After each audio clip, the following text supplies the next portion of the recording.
Welcome back to another Habs Weekly Recap with the hockey coach Guhly and sheets directly for the beautiful country of Thailand. On an amazing great Sunday night, 1st of the March 2024. And we have for Hawkesbury, Marko Larabi. And from Toronto and the caveman, the legend, Mr. Enortap. Both are back in the house. Happy Sunday, guys. Yeah, good evening. And here we go. We're, 5 days away from trade deadline time. It's getting exciting. It's going to be a fun week. Should be a fun week. I don't know. Do you think Marko Enortap did not get the memo? I don't think so, yeah. Yeah. I don't think I got it and either. after we apologize, you should wear a black shirt, honestly. But it's another time. I'll go change. Mine's green, actually, but it's okay. Okay. But on the TV right now, he is black. So, but, Marko is in Nashville, downtown right now, so we'll see what happens. But we have a lot of conversation to talk about tonight on the great Habs Weekly Recap.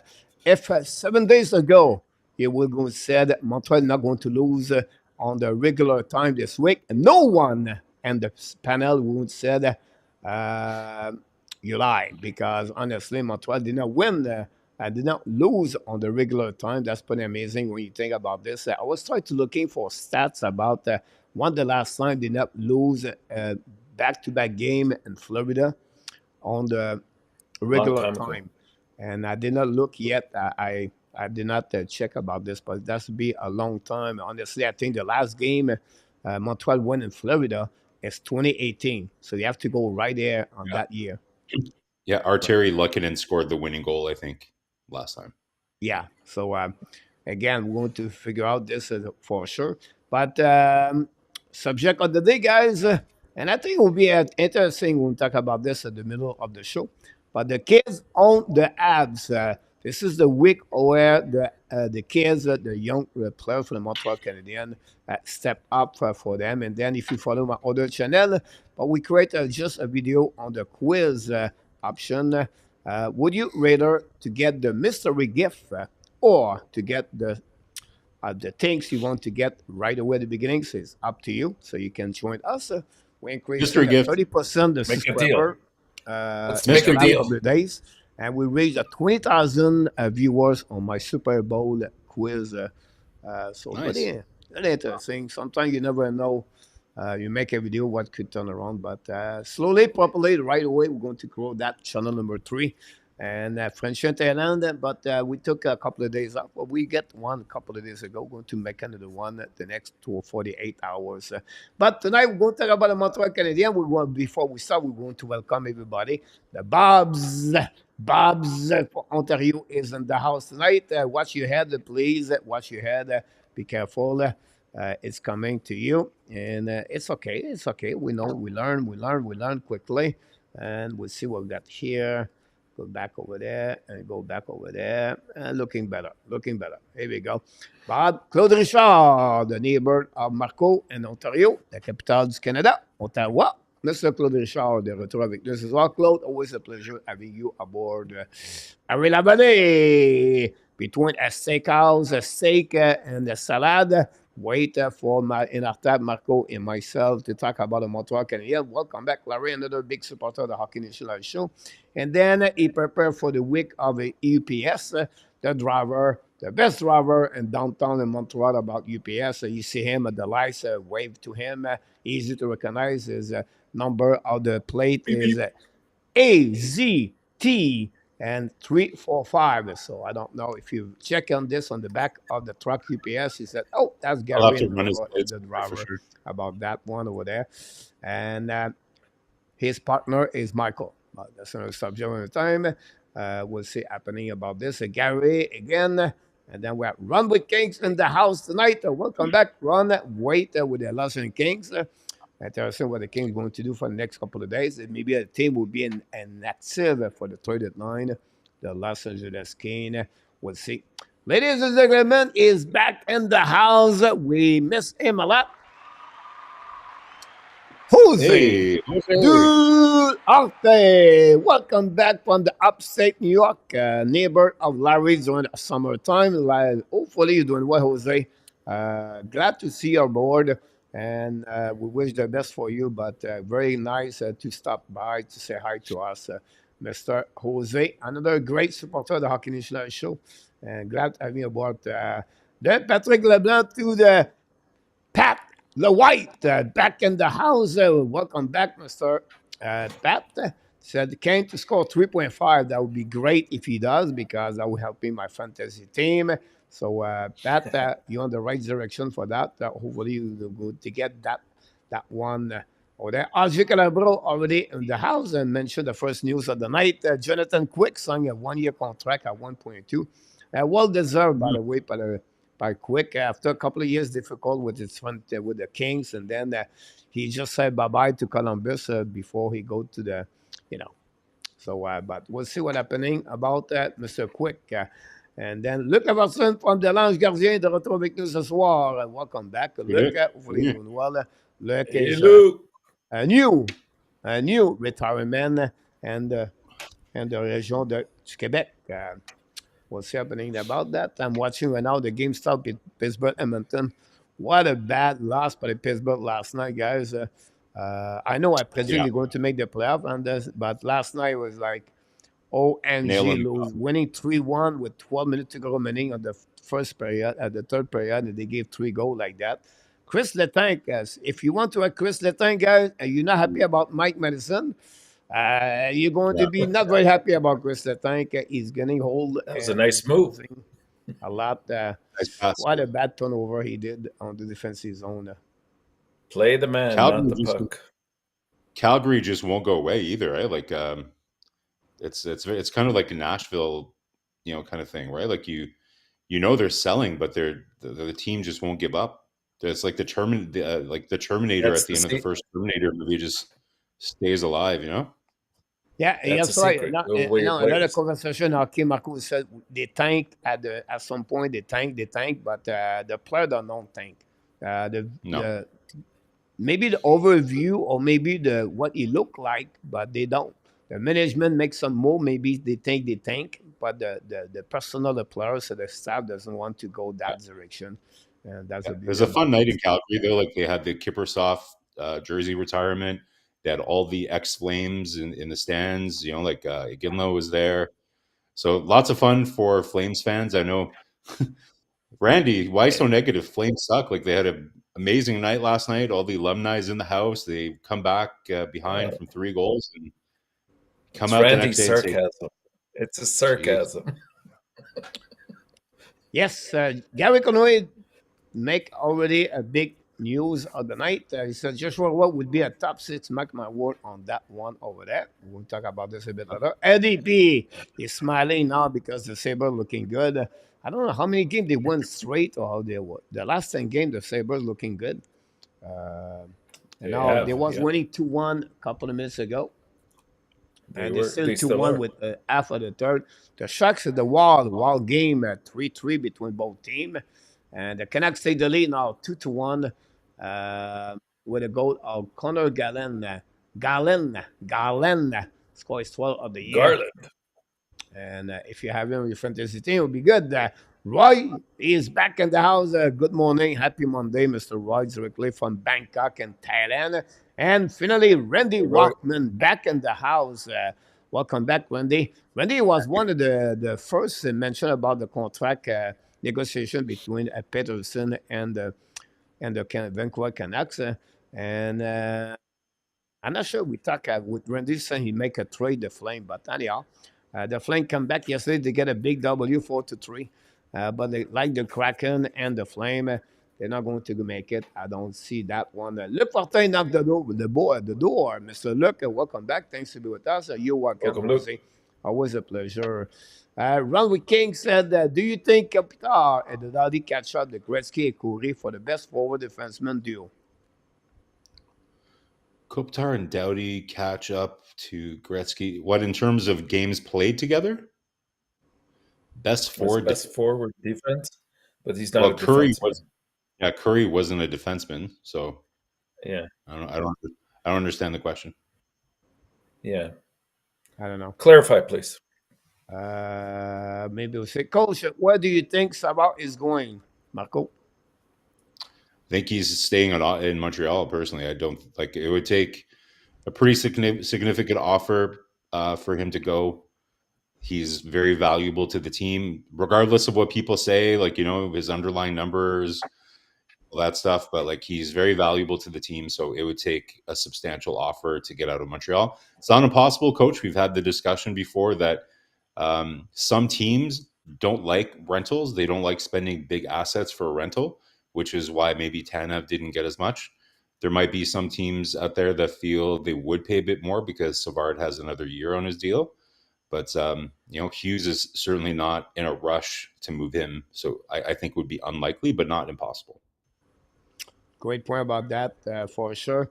Finally, it was Gretzky coffee. Coffee. Yeah. Hard to Yeah, eat, like I don't think if in terms of beating them in points, I don't think that's going to happen, obviously. But I don't know if he means in terms of games played together. Like I know Doughty and Kopitar, I think they're one of the longest duos, like teammates that have played together and stuff like that. But amazing duo, but I'm not sure they'll catch Gretzky and Coffee. No. Randy said, Letang make a terrific pass to Backlund about this one. By the way, Patrick mentioned Coffee and Gretzky, so Maxstrom, no 1-2 for Randy. Our friend Sharks is in the house for the Nashville straight. Just won straight straight. And Cody Glass his first career at trick last night. Oh yeah, what a great story there. Yeah, he's very emotional. Yeah, very emotional. Third, fourth, fifth for him. Thank you so much. But thanks so much. We good for him. The Bunny House, welcome in the house. The Bunny House, welcome back. A long time to see you around. Yes, RIP for Paul Hood. Paul Hood have an amazing, great career behind the mic and the TV camera during many years in the Quebec, the province of Quebec. The brother Pierre Hood, the play-by-play from the Montreal Canadiens.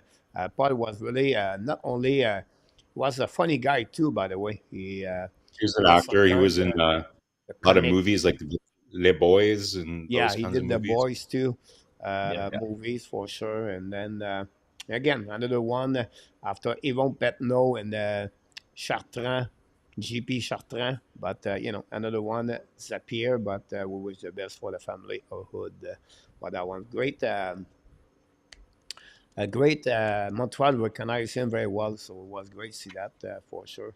RJ Calabro with a score, thanks so much, RJ. Gretzky, Messi, Lemieux, Jagger. King of Gamer, back in the house. King of Gamer, Fantasy Hockey. Welcome back, King. Always a pleasure to have you aboard. I was thinking of the Dottie when I typed that out, no problem. Luc Lafortune said Adam Oates and Brett Hall. Goudreau and Kachuk for Randy about this. What about Philippe Dano with a hat trick today for him? Really? Yeah. Good for him. The Kings won 5-1, I believe. That's gold. Impressive win. So many great duo in hockey. Yes, so it would be hard. We can pass all night to find a duo in NHL. Only what's fun team. We can go with only the original 6 team. You're going to see those kind of duo.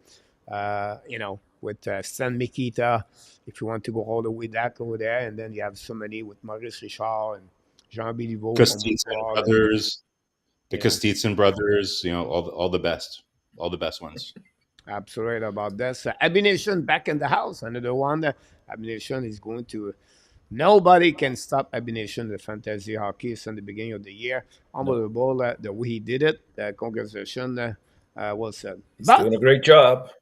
But when the coach is on the way. Yeah, playoffs is coach is on the way. There we go. We'll see what's happening about that.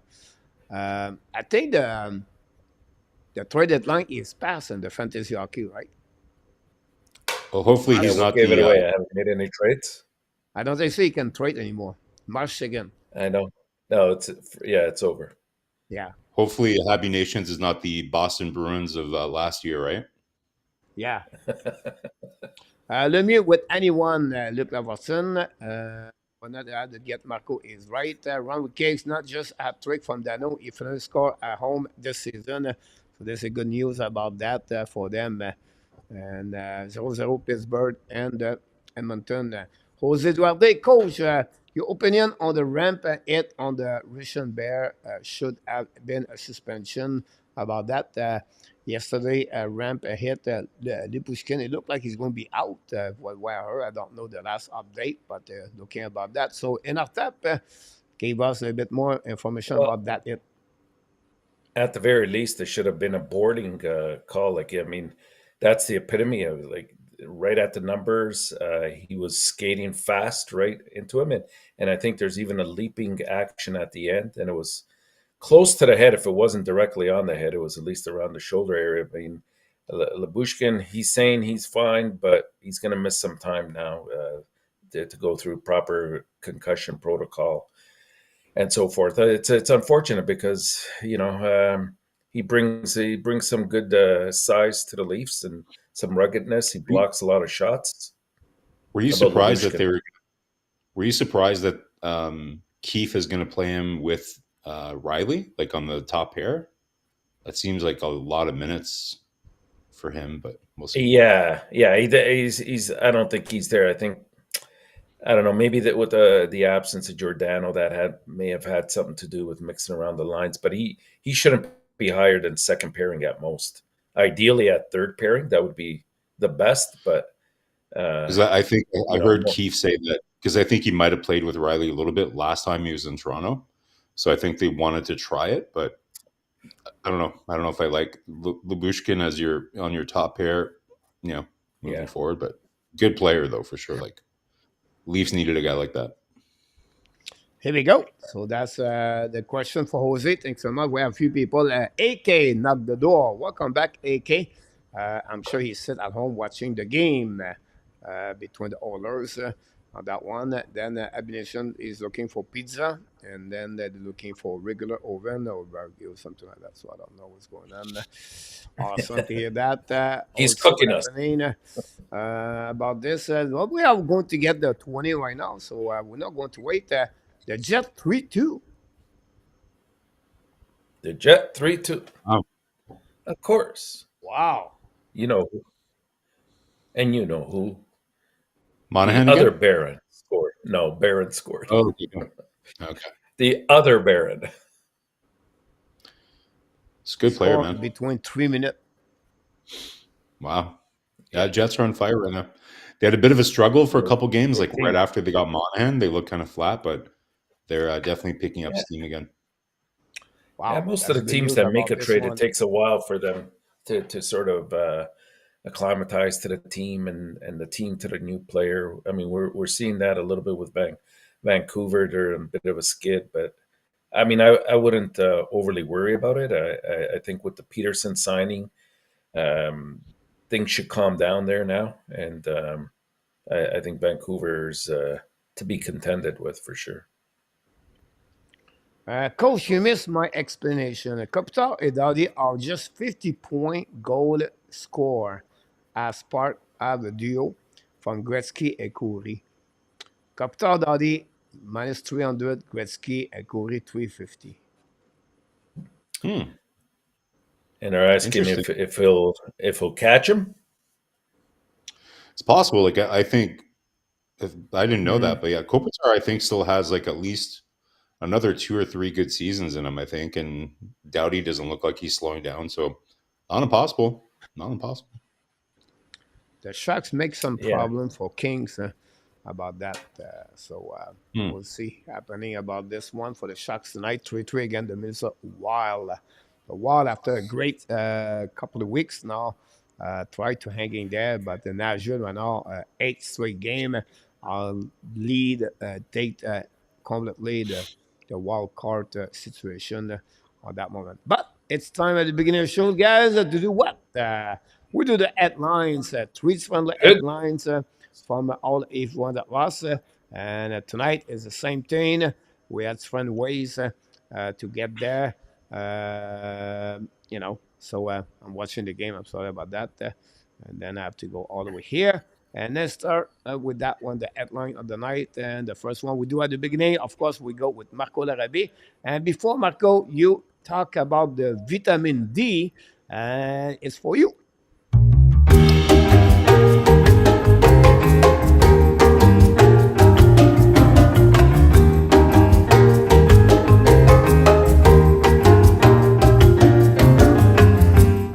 Here we go. The vitamin Wow, that was F he's having now. We have a yeah. vitamin B from Enortap. Vitamin B for beer for me. Here we go. Yeah. So I love that you have the French spelling, vitamin D for Montreal. So Coach, we're not all lucky like you are, living in a sunny paradise. In Thailand, here in Ontario. Like it's a little bit nicer and everything. The last couple of days, but um, like you mentioned off the top of the show, right? Like I don't think any of us really expected Montreal to do super well. Heading into this Florida road trip.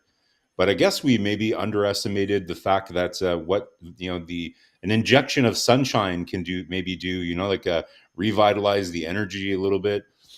So I think it's maybe there's something to that. Like there's a couple teams that I've heard mention that went on road trips, kind of either in California or down south, and there's a couple teams that have mentioned that because guys, it's that time of the season, right? It's kind of like the grind, like in February, after the All-Star game, it's not quite kind of like into the stretch run, after the All-Star break. So maybe it was kind of like a good thing for Montreal to kind of head on the road for 5 games here, go get some sun, because we've really seen kind of the probably two of their best games, I think, in a long time, both against Florida and then against Tampa.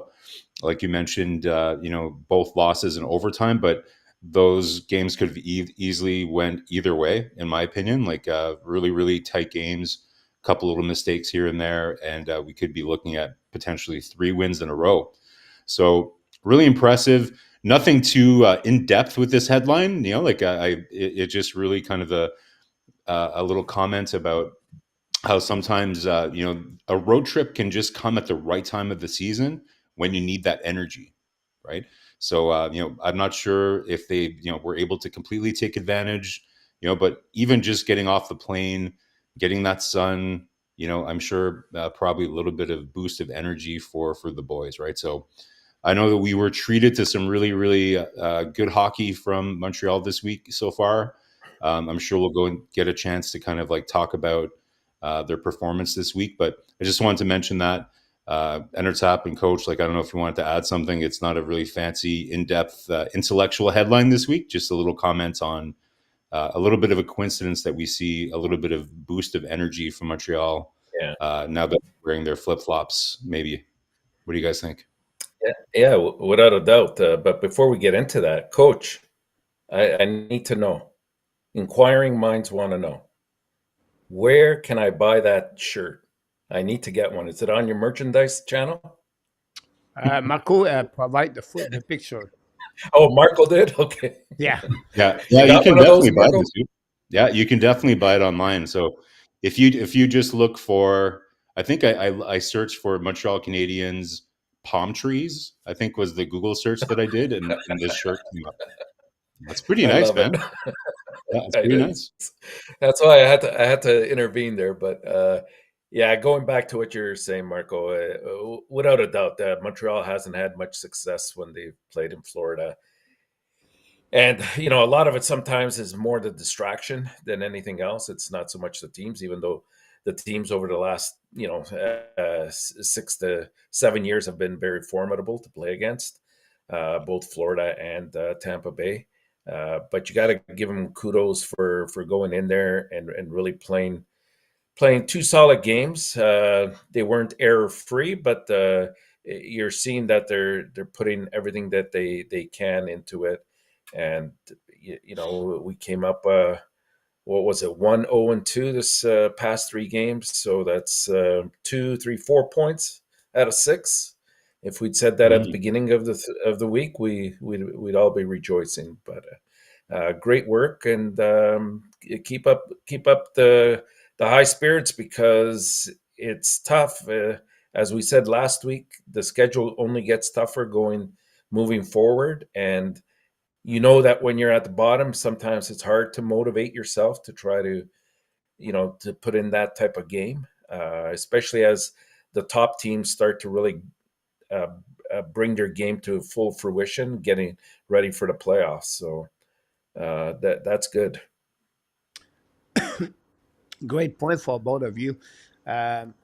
Sometimes I look at the other side of the gates, and then I said, "Wow, Tampa Bay, oof, that's not looking good for the next 3 years over there." But we have to give credit for the Montreal Canadiens, and I know this is a not only the get 2 point and they lost or whatever on the and a shootout, but this is not an easy week for the players on the road right now because they don't know what could happen. You talk about Jake Allen, talk about David Savard, Jordan Harris. You know what I'm talking about. So mentally, this is it's insecure, it's worries, and it's not fun to moving during the middle of the season to go to another team, and it take a lot to keep them and the mind to play hard and to play for Focused. the team and to play together. And the delivery, we have to give credit for Martin St. Louis to get that team that way.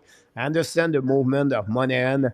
It was not popular for the players because, they really like Sean Monahan and they would believe they can do something better with Sean Monahan. But again, they find a way to get a couple of good games. I think the slum is a little bit like they go through the slum and then we'll see what happening the next couple of games down the road. They have Nashville, Carolina next week.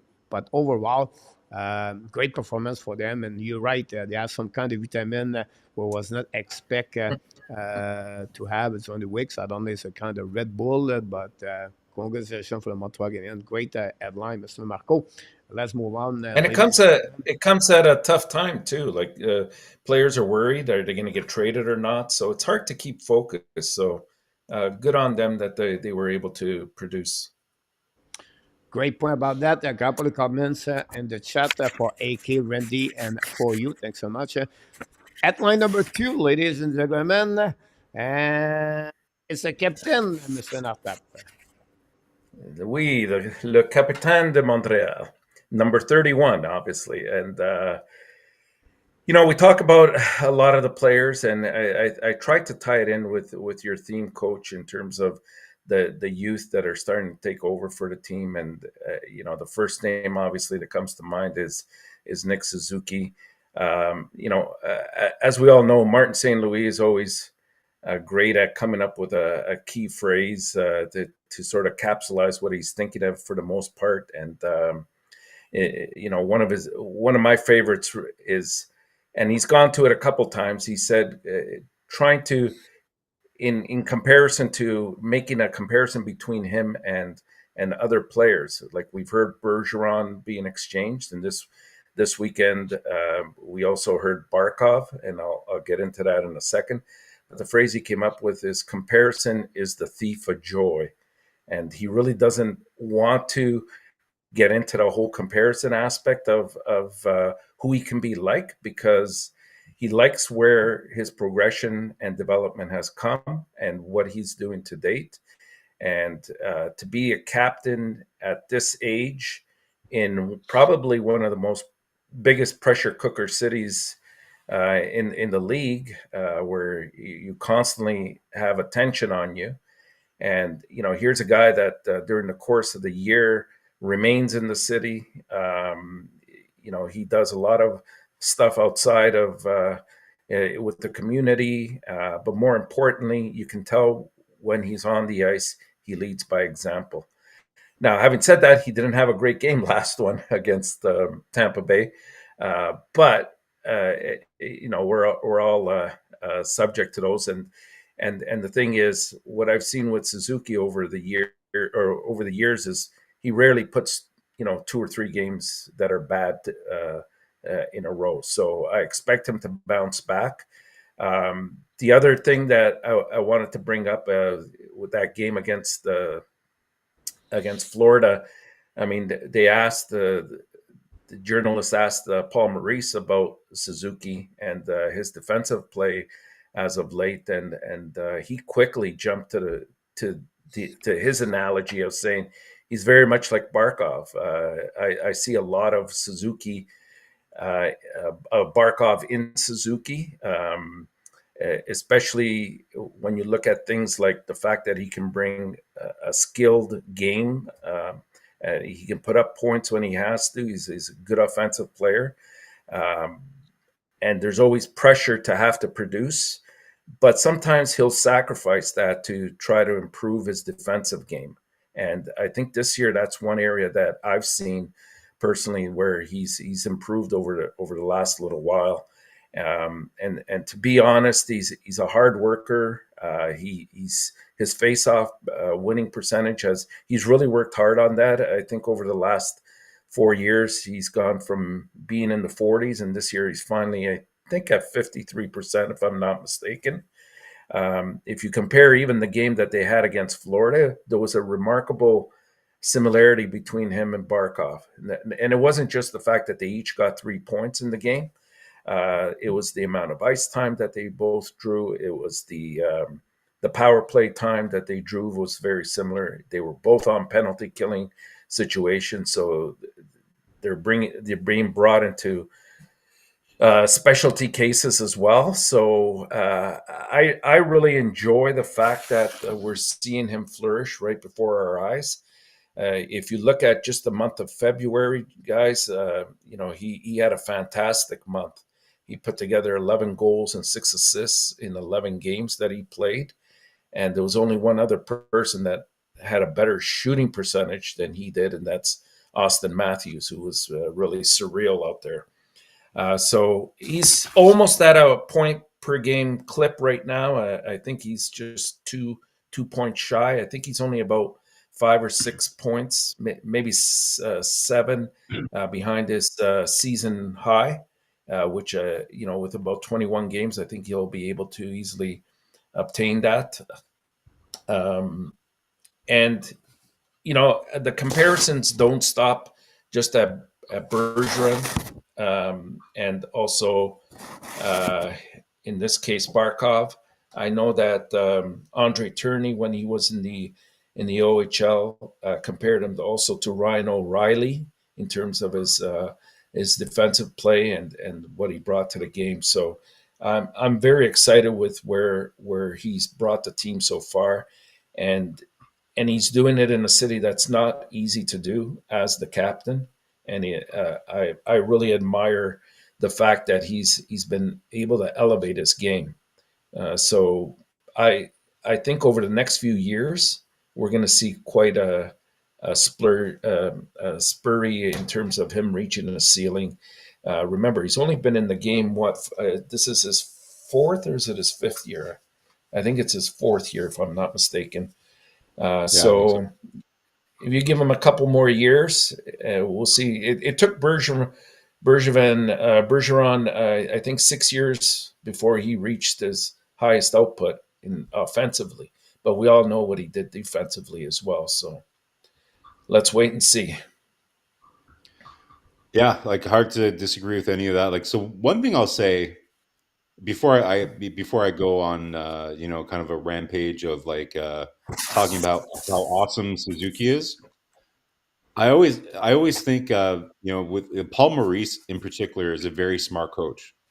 You roll into the city, where you're playing the opposite team, and you go to the media and you always say nice things about the other team, right? Like, it's a very classic coach move to try and compliment the other team. So do I think that Paul Maurice really believes that? I'm not sure, but it's a very clever move by a coach to go in, compliment the other team, and things like that, right? So it seems like the Montreal fan base and the Montreal media certainly, enjoyed that comment from Paul Maurice, and we're building this whole narrative about, look, everybody's comparing him to Barkov, but I just always remember that as an opposing coach, there's a bit of a strategy to flattering your opponent, maybe getting their guard down a little bit, making them, kind of a little bit off going into the game. It didn't work, obviously, against Florida, because Suzuki had a great game against the Panthers. I'm not sure if Suzuki is quite at the level of Barkov quite yet, No, but not yet. Not certainly yet. in the, yeah, certainly in the same style, right? Like, like we've been talking about here for a while. Everybody kind of people tend to look at, okay, so if you have a first line center, you're looking for somebody that's at least point a game, and you're looking for a hundred point player, or else you're not going to be able to be competitive. Like I've been trying to say here for a while, I don't think that's the only way to have success and to build a winner. You don't necessarily have to have that kind of player as your first line center. He is certainly in the same. He's the same type of player as a Ryan O'Reilly, as a Barkov, and as a Patrice Bergeron.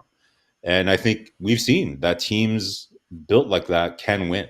The St. Louis Blues won a Stanley Cup with Ryan O'Reilly as their first line center. And then obviously we saw what happened in the last couple of years with Patrice Bergeron and Barkov. Florida went to the final last year, and still arguably the best team in the NHL this year. So yeah, I think Suzuki. The thing that I've noticed, guys, certainly his shooting percentage is, I think it's like over 30% in the last little while. So I don't suspect that we'll 32. see it 32%. So I don't Yeah. suspect we're going to see it, kind of stay at that level. But one thing I have noticed, and I'm not sure why this is the case. For me, it's his skating. Like, even from when Dominic Ducharme was here, the one thing that he used to mention in his press conferences a lot, and you've heard Martin Saint Louis talk about it a lot, the time where Nick Suzuki is the most effective is when he's moving his feet. Because I think in his mind, he's such a smart hockey player that I think in the past he's been able to kind of get by on being in the right position just because he knows where to go, right? But for him to really reach that next level, he just has to remember to be a little bit more dynamic and move his feet a little bit more. And what I've been noticing is his skating, like his entries, especially on the power play, like he's just a lot more dynamic. So I think as long as he keeps his feet moving like we're seeing now, I think that's really the key with kind of what we've seen with Suzuki kind of hit another level here in the last while. Now again, like my one of my favorite catchphrases, you guys hear me talk about it almost every week, and it's Martin Saint Louis' line about it's an 80-20 league. It's impossible to perform at your very top maximum level 82 games a year, 60 minutes a game. So there's going to be times where he's maybe kind of coasting a little bit more than normal. But what you're looking for, like Sandy always says, you're chasing consistency, right? So trying to hit that 80-20 where he's moving his skates, choosing to shoot a little bit more. These are, I think, the keys to kind of Suzuki's success over the last while. And then, of course, having a big body like Slavkovsky help winning pucks in the corner, because when Suzuki was playing with Caulfield and maybe with somebody that wasn't helping as much, Suzuki was the one that had to go into the corners and win the pucks a lot because Caulfield wasn't doing that very much. So for those guys, we've been having this debate in the chat all week. People are saying that they don't care about Caulfield being a good 200-foot player. They just want him to score goals, and that's the only thing they measure him on. Well, by Caulfield winning certain puck battles now, it means that Suzuki doesn't always have to go in the corner and win battles. When Caulfield is able to keep plays alive along the boards or do interceptions and things like that, things that are not just about shooting, well, it also helps Suzuki, finish plays and be more productive as well. So I think there's a lot of things that contribute to what we're seeing in Suzuki. To me, it's his skating, his dynamic, his pace, and then also the fact that Caulfield and Slavkovsky are keeping more plays alive and helping him be a finisher for once in his career. So really exciting stuff. Coach, curious to see what is the secret sauce? Like what is the secret to Suzuki's recent surge here? I think it's the one word is vision, how smart he Maturity. is. For that, for me, is really one. But I still remember in January, at the beginning of January, he had a meeting with Christian Boucher, Adam Nicolas, and someone else, and the staff, talking about this is key, what he need to improve to get more productivity about for the team and not for himself.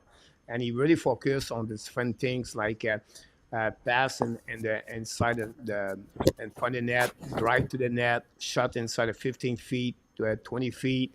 All this fun data about that. Intercept the puck on the defensive zone, put your stick under the opponent player to stop an opportunity. All this fun stuff that Christian Boucher bring on the table for the players. And I think this is where he turn around to focus not the goal and assist or the point, but really on the details of the game. Meanwhile, that put the 2 weeks after that, he put that line that Caulfield is Sakoski together and send that. They become a really good line. And I think Suzuki is really the playmaker, the driver of that line. Unbelievable what he accomplished. Now, Patrick said Couturier, Dano, Trocheck, Barkov, O'Reilly, Kopitar, Coy, Stahl, Ao, Larkin, Crosby, Ishar, Jenner, Sheffley, Gord, Langholm are better Shifley, I'm not sure I defender put than Shifley on that Suzuki. list. I'm not Now, sure I put Shifley on that list though. The two being a two-way player, I'm not sure Shifley is really a two-way player. But here's good happening, list. Marko, No. about that. Who is the youngest players on that list is Suzuki. So you talk about Mhm. players been in the league for 10, 12 years versus Suzuki. And this was the reason why they Yeah. compare to Barkov. And not only Paul Maurice, John Cooper said the same thing about Nick Suzuki. His improvement, the way he played better as on the 200 feet game, and it take time. And for me, is one of the best for me. He is really strong. Strong. The guy is a 5'11", but he's about 200 pounds, and he's really hard to fall to move him down. He's really strong. You can see a lot of hit he gave during the game at fun time of the season. This is an element of this game. And finally, compared to Couturier, compared to Barkov, compared to O'Reilly, compared to Larkin, compared to Crosby, compared to Ishar, compared to Sheffley, uh, Suzuki never missed hockey game all the time. He's on the ice constantly. So for me, this is another great things about Nick Suzuki, what he bring on the table. And he's not only grow his game, he grow his leadership as a captain and in the locker room and outside room. For me, also Yeah. another attribute for Suzuki, how come is the pressure is higher and he's still on the same level about his presence, his behavior, his body language. Never panic, never have a bigger moment of on the goal or a bad play. He's still always to be on that level, same way, and that's what is for me Nick Suzuki. And Montreal I have a think really good center It's in the it's center for sure. it's all about maturity, and that's what I'm seeing. I think that that's the key thing we have to hit upon. The fact that, yeah, you're right that those players have played, been in the NHL a lot longer than Suzuki has to date, means a lot. And the other thing I'll end off with is slowly as the team gets better, you're going to flank him with proper players. If you think of the last couple of years, he hasn't had much to play with.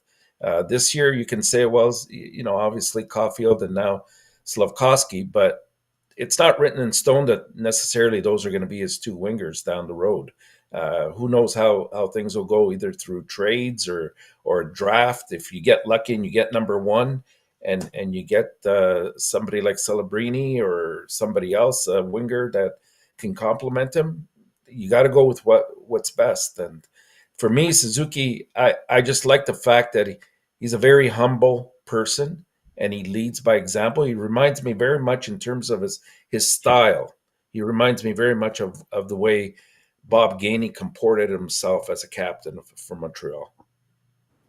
And one last thing before we move on, guys, is out of that whole list, coach, like there's obvious ones like, Crosby that you mentioned, but one thing we tend to forget, and you can say this about Caulfield and Suzuki, is that compared to, say, even players like Larkin that you mentioned, and you can't. Barkov is now off that list, but let's not forget Suzuki and Caulfield have been to a Stanley Cup final. They have that experience, And even the year before that, when Montreal played in the bubble against Pittsburgh, and they won that round against Pittsburgh, Suzuki Yeah, performed really well in the playoffs, right? So, Coach, you were saying like not only is Suzuki does his performance not dip in big games, I would argue that his performance actually gets better during important games. Like he's sometimes I clutch. think, He's clutch. yeah, he's a gamer, right? Like that, and that's really important, right? Like, so guys, the same thing we've been talking about. So if you're just looking at points and you're trying to rank Suzuki in terms of where he ranks among centers in the NHL, it's more than just regular season points. Let's look at it's pretty hard to judge right now. Let's see what it looks like when his career is a little further down the road, right? Like if he can lead Montreal to more playoff success, to me that's what matters. And he does he is building a reputation. We saw that in the OHL playoffs. Remember, like he Yeah, with the Guelph Storm, he came back from a 3-0 deficit, brought them all the way to the Memorial Cup. He's a big game player, and so that's one thing you can't forget is when we do get to the playoffs, it's not going to be like Buffalo, where okay, so let's say Buffalo finally gets to the playoffs. Well, guess what? They have zero playoff experience with their young core. We have that advantage. Suzuki, Caulfield, they've already been to a Stanley Cup final, guys. That's a pretty yeah. amazing advantage. Great point about that. Let people in the chat. Thanks so much for all the comments, the comment questions you have. I appreciate that. And finally, my last, and I'm going to get some tomatoes, but it's okay. Not a big deal. Jack eye. Kaden Cooley, the top 20 NHL defenseman Wow. and the future. In the future, okay. I know. That's why I said I want to be sure. That's why the tomato In the was coming future. very quick. Not right now, but in the future. And for me, uh, I look honestly, and I know you're going to surprise, but he had the same size like Alex Pelangelo, 6'3". He had maybe 10 pounds less of Pelangelo, but he played like Pelangelo. I see him the same style like Pelangelo in the next 5 years for the Montreal Canadiens. Uh, 20 Mm. minutes per game, 25 minutes right now, play constantly at 22 years old. Again, the best opponent players night after night, game after game. Play on the wrong side right now, play on the right side where he should be a left D at this moment. Consistency most every game. He performed. Martin St. Louis gave him opportunities with a big responsibility at the end of the game. He take it, he roll it. Look about, I'll give you an example. He took about 80 game for Sakoski to go from 0 to X, right? And then after that, it took him 20 game to go from 0 again to back to X for Sakoski. But Coley, sent game number 1 after 101 game, for me, is maybe the best prospect right now for the Montreal Canadiens, exclude Suzuki. But if you compare with Sakoski and the older young come all together, I feel for me, Cooley is really the most important defenseman for the Montreal Canadiens in the future. Not only on the ice, but he's a general as a leader. He'd been there for many years. He's been a first overall pick at 60 years old, and then he delivered on every level of this game. And for me, is the most regular players at young age. Not many players. You have to go about like Ramis Dalin and to have those kind of TOI per game at his young age he has. He play is one game, 101 game again in Tampa Bay. But again, at the end, and every time they was sent the phone line, Montreal Canadien, again, he knew Martin St. Louis, John Cooper is going to respond with point. He was bring back Coley on the ice with Madison to cover the defensive zone.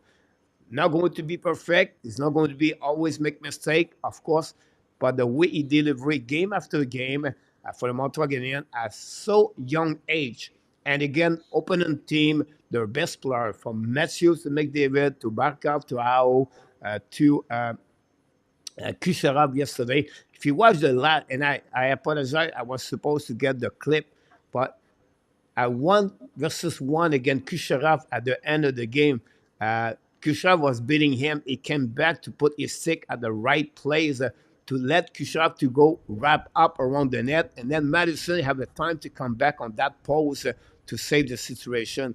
This is all about Guhly. Guhly says on an interview is the biggest problem when you come in NHL.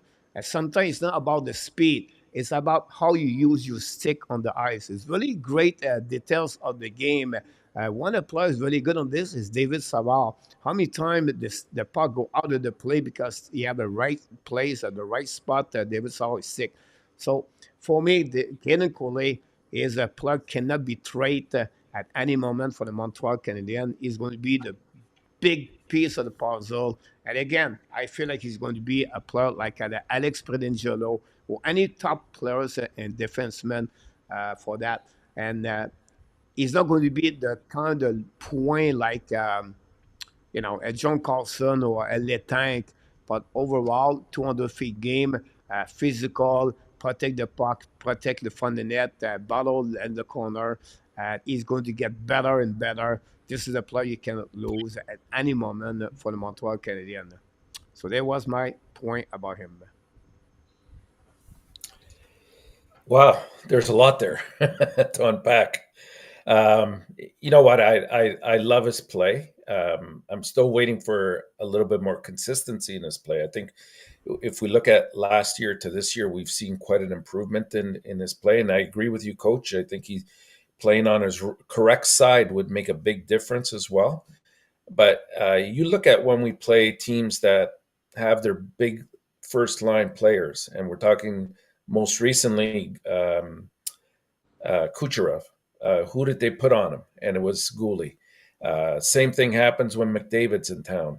Who do they put on him? It's Guhly. He kept Kucherov to one point, which I think, was fantastic. But more importantly, it wasn't about the points. It was the fact that he was in his face all the time. He didn't give him any space to maneuver with and get anything started. Took away the passes that were coming inwards towards them. So I think I think he's really developing into something special. He can perhaps be our number 2 defenseman at some point. He's not there yet. It'll take a while. As I've always said, defensemen always take the longest to properly develop and get to the level of satisfaction that we see with some of the stars that are out there today. Unless, of course, your name is Makar, but that's the exception to the rule, really. So, he making mistakes? He is, but I think I don't have problems with the mistakes as long as they're not the same types of mistakes over and over, and I'm not seeing that.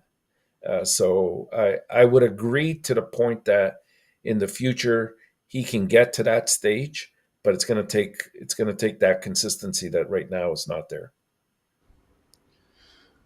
All right, so Coach, I'm wondering. I'm assuming your headline might be triggered by something I brought up in the chat last night. I think I mentioned in the chat last night that I would be willing to sacrifice Guhly in a trade if it was for like an elite winger that like an elite winger, right? Like I think the piece that Montreal is really missing, like that really really elite player. I still think that's the case. I'm not an expert. I'm not gonna try to. I think it's pretty hard to predict what his ceiling is gonna be. Will he be a top 20 defender in the NHL? I don't see as much creativity in his game as Alex Pietrangelo. Like if that's the comparison that you're using, like he's good on the rush. Like he can rush the puck, but I just don't see a lot of creativity in his game. Like there's flashes of that.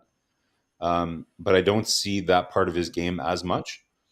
For me, the strongest element of his game is, like you said, like, can you see him as like a captain in the NHL, like that kind of leadership, Shea Weber style of like very, very kind of like calm, kind of like solid guy that you want to build your team around? 100%.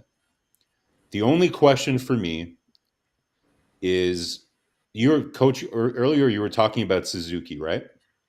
And how Suzuki, he's found a way to play every single game that he's been available to play. He's never been injured. He's never missed a game ever, Suzuki.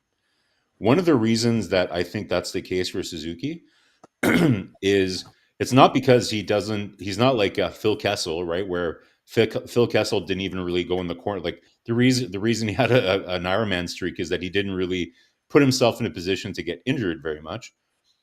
For me, what makes Suzuki so dependable is that he knows how to carry his body on the ice. He knows how to position himself to guard himself for hits. He's just very steady. If you watch Guhly, especially in the defensive zone, you'll notice a lot, and something I really pay close attention to is that he doesn't, I don't know how to describe it, but he puts himself in very awkward positions. Like he's always like leaning forward, or when he's getting hit, he falls in really strange ways. That's why he's gotten a couple of knee injuries. So I just feel like, he is not as stable, at this point. Like maybe it's just about strength. That's the one thing I want to see from him is I'm just concerned about his durability because of how he positions himself on the ice. Not very differently from what we saw Slavkovsky. Like Slavkovsky was getting, kind of nailed with those checks, like with his head. But with Guhly, it's more, guys, like when you go in front of a car place and they have one of those blow up dolls that like goes like this in the wind, like it's really tall and kind of goes like that when it's The windy. skinny ones. Yeah, Yeah, yeah. like the skinny things that kind of blow in the wind, the plastic things in front of a car dealership. Sometimes that's what Guhly looks like to me. He's not that steady. But So in all fairness, though, Marco, he's still growing into his body, right? He's very young. It's going to take time. I really yeah. believe that that's the key. And if we see that difference in the next 2 years, and that growth and consistency kick in, I Mhm. think that maybe what coach is getting to makes sense to me, because I do see a little bit of a parallel. I don't know if, with Pietrangelo. I don't know if he'll get to the level that he's at currently. But if you look at maybe the first 2 or 3 years of Pietrangelo's career, they were not better than what Guhly's put up so far, and he had So slightly better. yeah, so I'm looking at it. So his second Yeah, season, he had 12 goals, 39 assists, 36 points. Then he had 8 goals, 32 points. Oh, sorry, 51 points, 46 points, 37 points, 48. So, could he get but he there? had a Maybe. couple stints. He had a couple stints though, down in Barrie, I believe. Before that, he didn't stay with the team very long, right? Before he So got to he those played couple of eight years. games. He played 8 games his first season, 9 games Yeah, his second season. But then there were 79 yeah, games. So so his first real season in the NHL was 79 games. He had 11 goals, yeah, 32 points, and then 12 goals, right. 39 points. So, so And the ultimately, I thing think, we haven't seen with Guhly is he hasn't had a full season, right? Like yeah, last year, unfortunately, that injury really hurt him. I think he only played about 45 games or something to that effect. And this yeah. year, I mean, it's been much better. I think he was out for maybe a week or two, but that he's been able to at least, knock on wood, stay healthy. So yeah, Yeah, I see what you're getting at. yeah. Like so, if he somebody that I would be comfortable in Montreal building their decor around? Absolutely. Like I love the guy. Like I think he's a very good player. I don't see, he has the same, like I said, he doesn't have the same creative view of the game as maybe like a top one NHL player, like a Hedman kind of guy. Like he doesn't have that much of a creative view of the game, right? But he's very solid. He can rush the puck and everything else. I also found like he's a little bit slow in his like as a puck mover. Like sometimes he's not very clean and fast at kind of like receiving passes and moving the puck out quickly. A lot of times where Montreal gets stuck in their zone is when Guhly kind of like mishandles the puck, and then that gives the forecheckers like an extra 2 seconds to kind of get closer and put pressure, right? So that's what I'd want to see Guhly improve on is his quickness at like kind of making plays, breaking the puck out. Because again, but he's playing against, coach, you're right, like he's playing against the top opponents right now. So Yes. can he be a top 20 NHLD? Maybe. There's so many factors that go into that, and it's really subjective as to how you're evaluating who is a top D. But would I still trade him if you get the right piece back? My answer is still yes, because I think we still have a lot of good leadership coming up, and we have so much depth on the At left-handed side defense. that I would still do it. Again, I'm not saying we have to, but if the opportunity came about where you could trade for the right guy that's going to complement your forward group, I think I would be okay to do it. Because again, you've got Jack Guy, who I'm sure we'll talk about later. You've got Hudson coming. You've got Matheson Ryan there already. Buckler. Ryan Yeah, Buckler. there's a lot of depth there. So interesting coach. I don't know, like Logan Mailloux. you you really think he's going to be a top 20 guy? Eh? Like that's high praise. I'll give you an example like Slavin. Do you put him on the top 20? I don't know. Yes. I'd have to do a list, coach, and there has to be a criteria of like Yeah, so a how you. 200 for me is a 200 feet game. Like Okay, so people a say two-way. Letang, but Letang is not going to be my top 20 because he's not a guy produced at the 5 versus 5. He's really a quarterback, power play return that. So for me, it's all about the game, the minute they play on the ice, and also what he does will contribute on the team overall. Play against the best team, the best opponent team. You know what I mean? You can I be think Slavin. excited about Carlson, but look, Carlson overall as a 200 feet plus. Look, Thomas Shabbat. I would take No, 5 times yeah, before I take Thomas Shabbat example. yeah. I Than think Yeah. Slavin is a better comparison. Slavin is a very good comparison compared to rather than Pietrangelo, because Pietrangelo is a first unit power play guy, and like Pietrangelo to me is like he's like a Hall of Famer, right? Like let's be honest, Alex Pietrangelo is going to be in the Hall of Fame one day, right? So that's really high praise. So Slavin, I think, is a good comparison. Um, could he be? Would he be a top 10 two-way defenseman in the NHL? Yes, that I believe. But if you're talking top 20, then again, like depends how you're defining it. But could he be like in the top 10 or 15 two-way defensemen in the future in the league? That I 100% agree with for sure.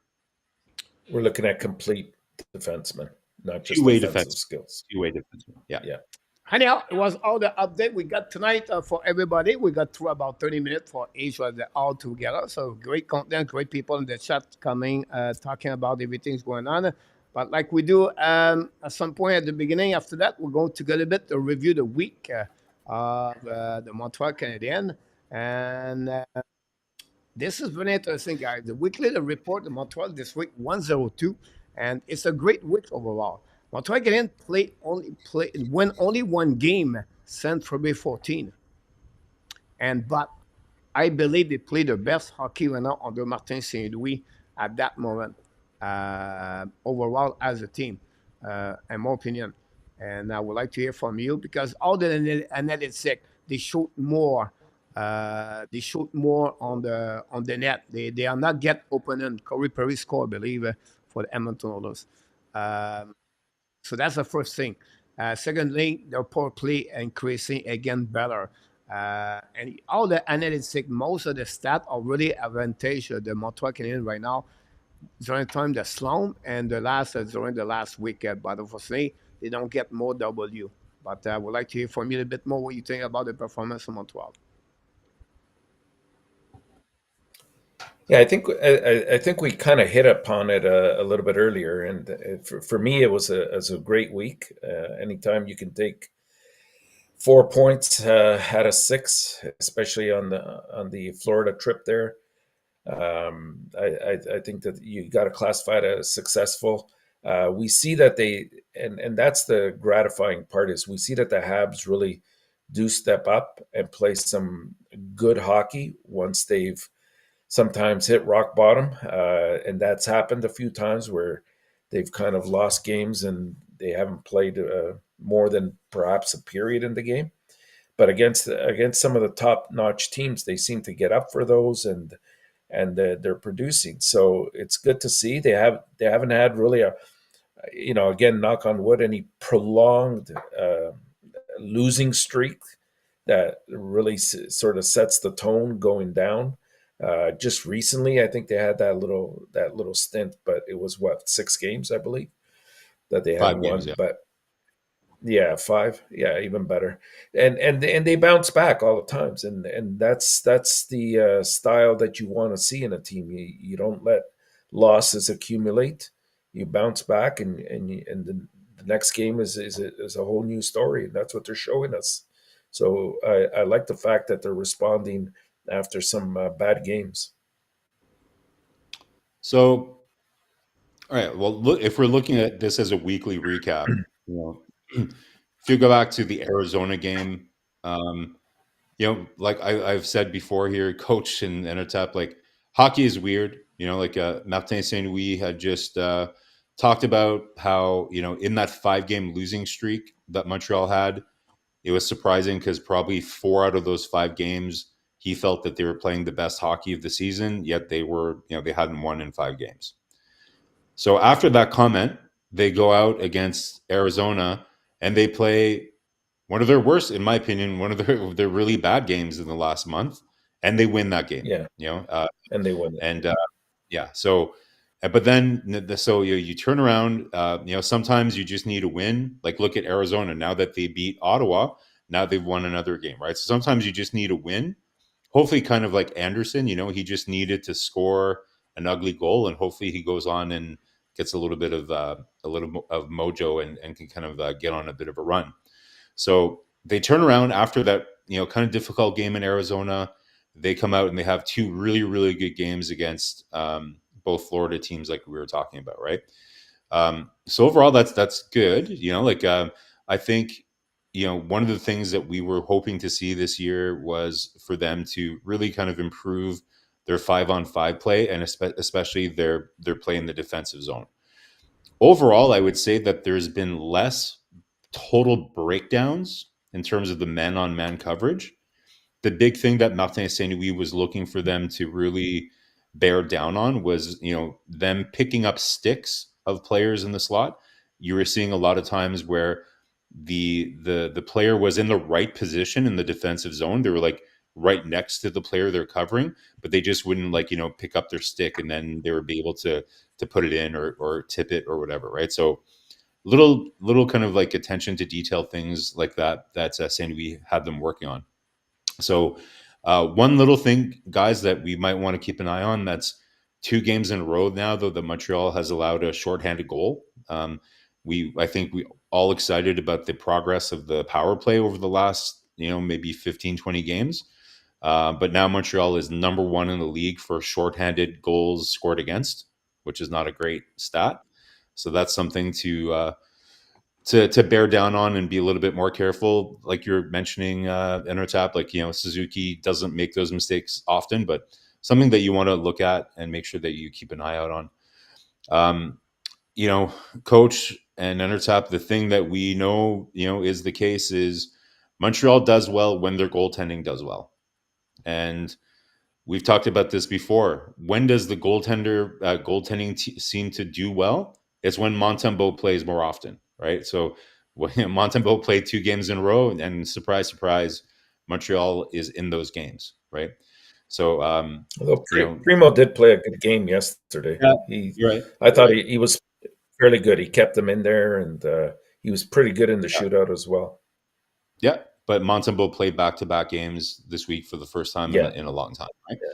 So, so I think goaltending is always the unsung hero in the Montreal Canadiens season. Like if you had a diagram where you saw the kind of like performance of the goaltending and you see, when they're getting points, there'd be a line that would match there, right? Like there's definitely a correlation between the goaltending performance and the team success, which is pretty natural for any hockey team, you would imagine.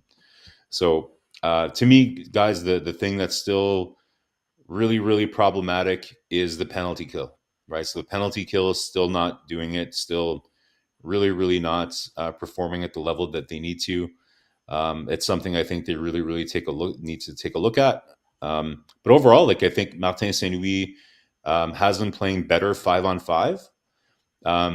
Coach, do you think it has anything to do, sometimes when you have players that are playing for positions, because you have a lot of injuries right now. So you have some players that are really playing for next year and trying to establish kind of what their position will be. So what do you think St. Louis is doing to keep his team motivated right now? Like, is it really kind of inspiring guys to stay in the stay in the process to improve for next year? Or do you think that players are motivated more for kind of establishing what their role is going to be on the team next year?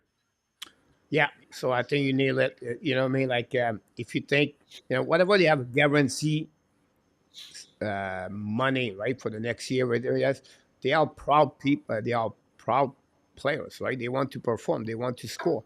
I'm sure a guy who finished the season with only 5 goals, not looking good for his stats. So he was going to motivate that one. They personally for the players, they were looking for increasing their stat, and then for the player, a lot of them battle for next year.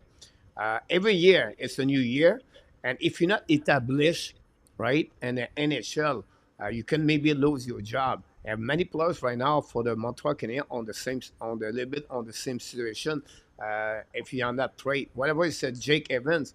But Jake Evans was going to feel some pressure at some point if he's not performing.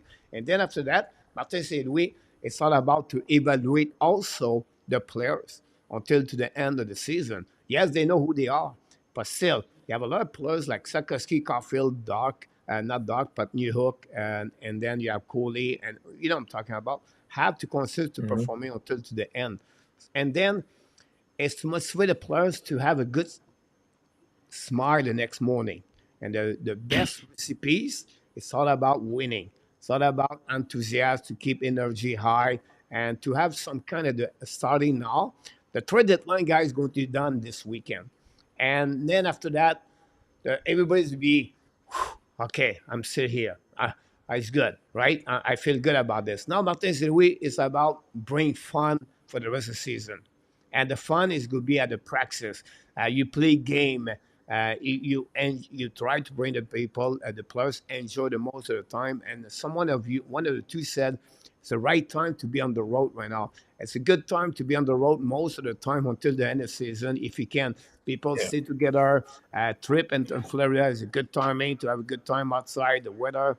I think they have a day off today, if I'm right. And I don't know if they left. But if I'm Martin St. Louis today, I keep the team in Tampa.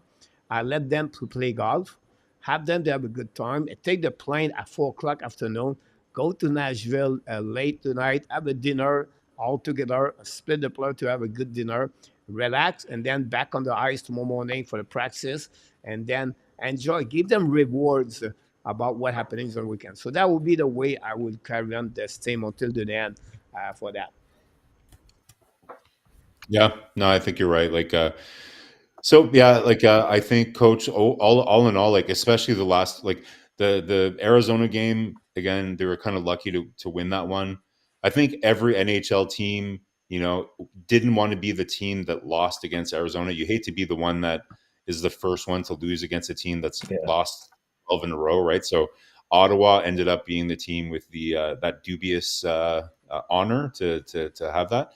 But yeah, so overall, the Arizona game, really, really pleased with their effort in Florida, like we talked about, and we'll see how the rest of the trip goes. And I'm sure the players, like you said, will be very relieved once the.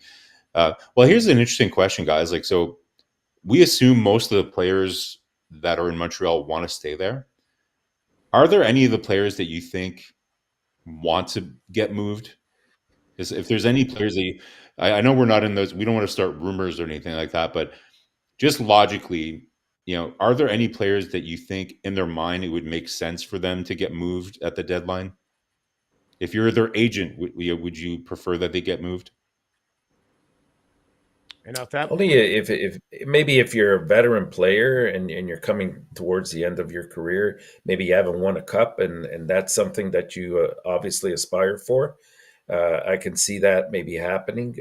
We don't have many in that category, right? Like we're looking at maybe Jake Allen. I'm sure at this point, anything's better than just sitting around. You're looking at. I I don't think don't think Savard Allen wants wants to to. leave. I don't think Allen wants What's to that? move either, though. I don't think Yeah, Allen wants I don't to. think so. But if you're presented with the opportunity late in your career to play with a possible Stanley Cup contender, But he's I mean, but he's got his sometimes cup, you right? do that. But so Yeah, that's the he, thing, he right? Like, has it, but and he so does does. He does Pearson. from So yeah, and yeah, Pearson, yeah. that's another guy, right? So he's already got his cups, so he's not super anxious just to go to any team just to win a cup Yeah, either. and the same thing with Savard, you could say, right? Obviously, though that's your veteran core. The other ones have probably been guys that have been here the whole time, like Gallagher or Mia, Yeah, and yeah. they're happy here from what I can see, right? If anything, it might be a player that feels like they're not getting enough ice time for whatever reason, and they would like that opportunity to maybe move up in the lineup, and it's not going to happen here in Montreal for various reasons. So that could be one of the reasons, but I don't know. I don't buy that players don't want to come to Montreal. I think number one, you see it's one of the major markets in terms of hockey, being the hockey mecca of the NHL.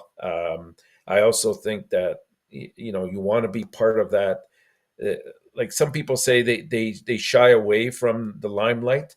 I don't know if you're a hockey player, you like that.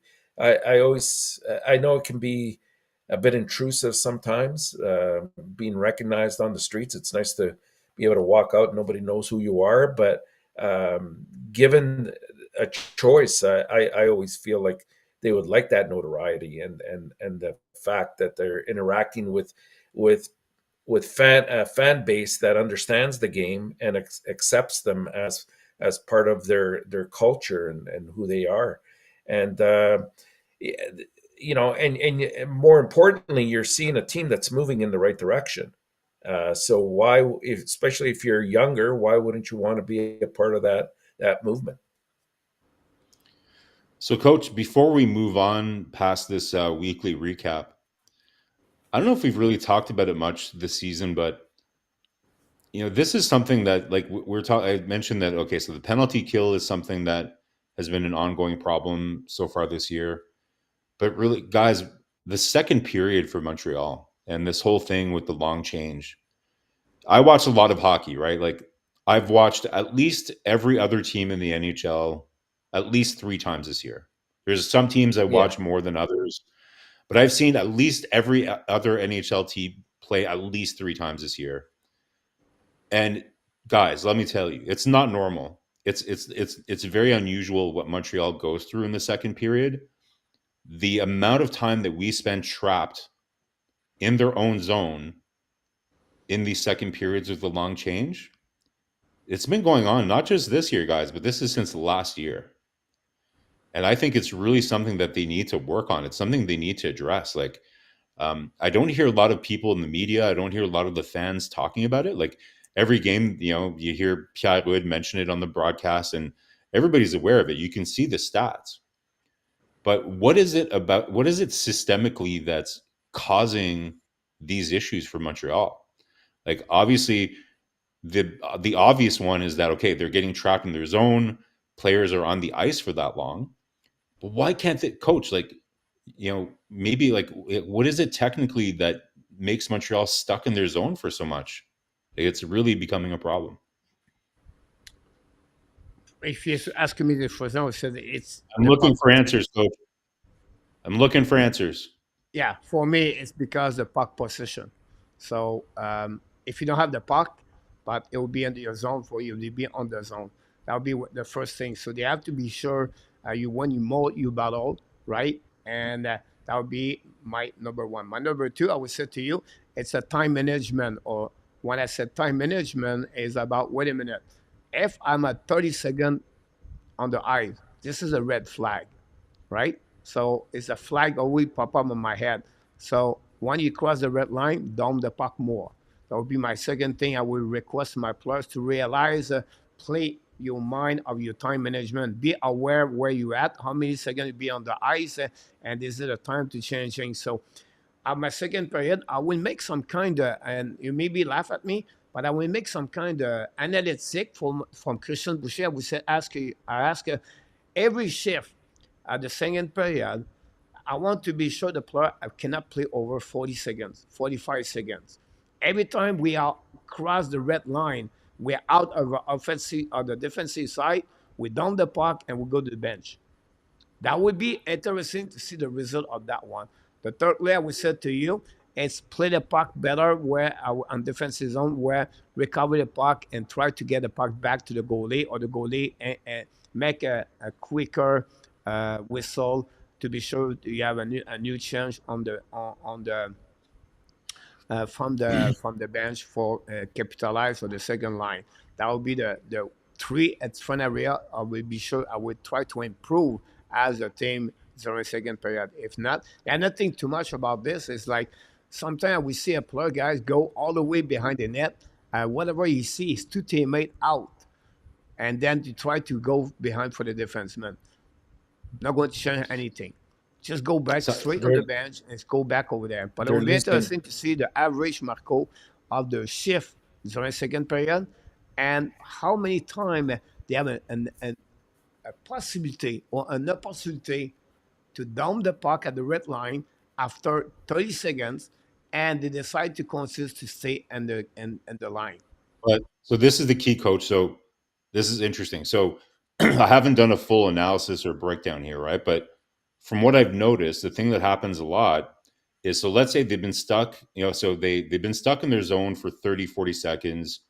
Somehow they, again, you can dissect why they're not getting it out. Like I said, I see Guhly. I see a lot of the defensemen. Sometimes they fumble a pass, and it gives, like, the forecheckers an extra seconds to kind of do pressure. Sometimes it's the wingers that are not shipping it out. Like the defenseman will ring it along the boards, and then either it's Gallagher or another winger that isn't able to chip it out or whatever. So there's that issue. Like, they get caught in their zone.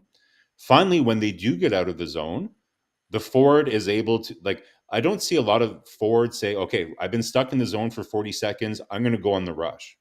You'll see the forward will get to the red line and they'll dump it in. But what happens is that the defensive pair, they can't change because it's too long for them to go all the way to the bench.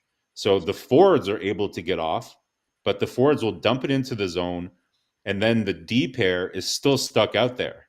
So they dump the puck into the zone, and then the attacking team, and I've heard this before. I remember some of the announcers pointing this out. The coach will scream from the bench, fast, fast, fast. They tell their teams, go back and attack quickly because their defense are still out there. They don't want to give Montreal a chance to actually change their defensemen. So the forward goes in, dumps it in, and then they come back, and Guhly and Matheson will be stuck there, and sometimes they're out there for 2.5 minutes.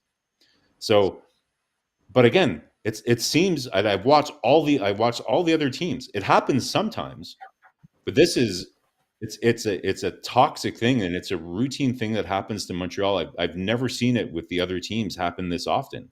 There's got to be It's something I because think it. Marco tactically. again. It's because the many teams they manage the puck, right? They stay Yeah, handling better. They carry on the puck more. They have better offensive skill, talented players.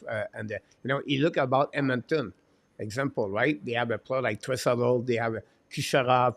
You have Brennan Point in Tampa, example. And that's just the reason why the Montreal. I think Montreal want to have a little bit a better team overall. You're going to see a little bit less of the problem of the second on the second period. Now, back on the what you said about dumping the puck, I would say to you, buy time when you cross the red line. I know they're coming fast to you, but a bit more yeah. buy the time and put the For the defense to puck, take Marco, advantage. on the opposite corner of where the bench is. So if Yeah. you're on that They side, have you to, go on yeah. the other side because now the trap is going to go that way over there. Whatever you keep a first one, the key is to at least change the closest defenseman on that one. When you go back on defensive zone, now possible sometime you want to ask your defenseman to switch the side with the other defenseman. So defenseman number two now close to the bench, you go that way with that. But you're absolutely right. Sometimes, Marco, to when you cross the red line, something like that, you have no pressure around you. Just retrieve the puck again, back to the D, and then both one D Yeah. out, and then after that restart over there. Well, I just give The you a Yeah, Leafs. strategy. they're Okay, getting it's they're easy getting to talk here. pressured. Yeah, it is. But I mean, they've been pressured quite a bit in their own zone. I think that's part of the problem. They don't have the truculent big wingers. They're losing a lot of the board battles. But here's the thing, and I was listening to what you were saying, Marco, and I would agree with it. But I would say, and it would be good to look into it because I'm just going at the top of my head here. But it seems to happen more so when they're on the road.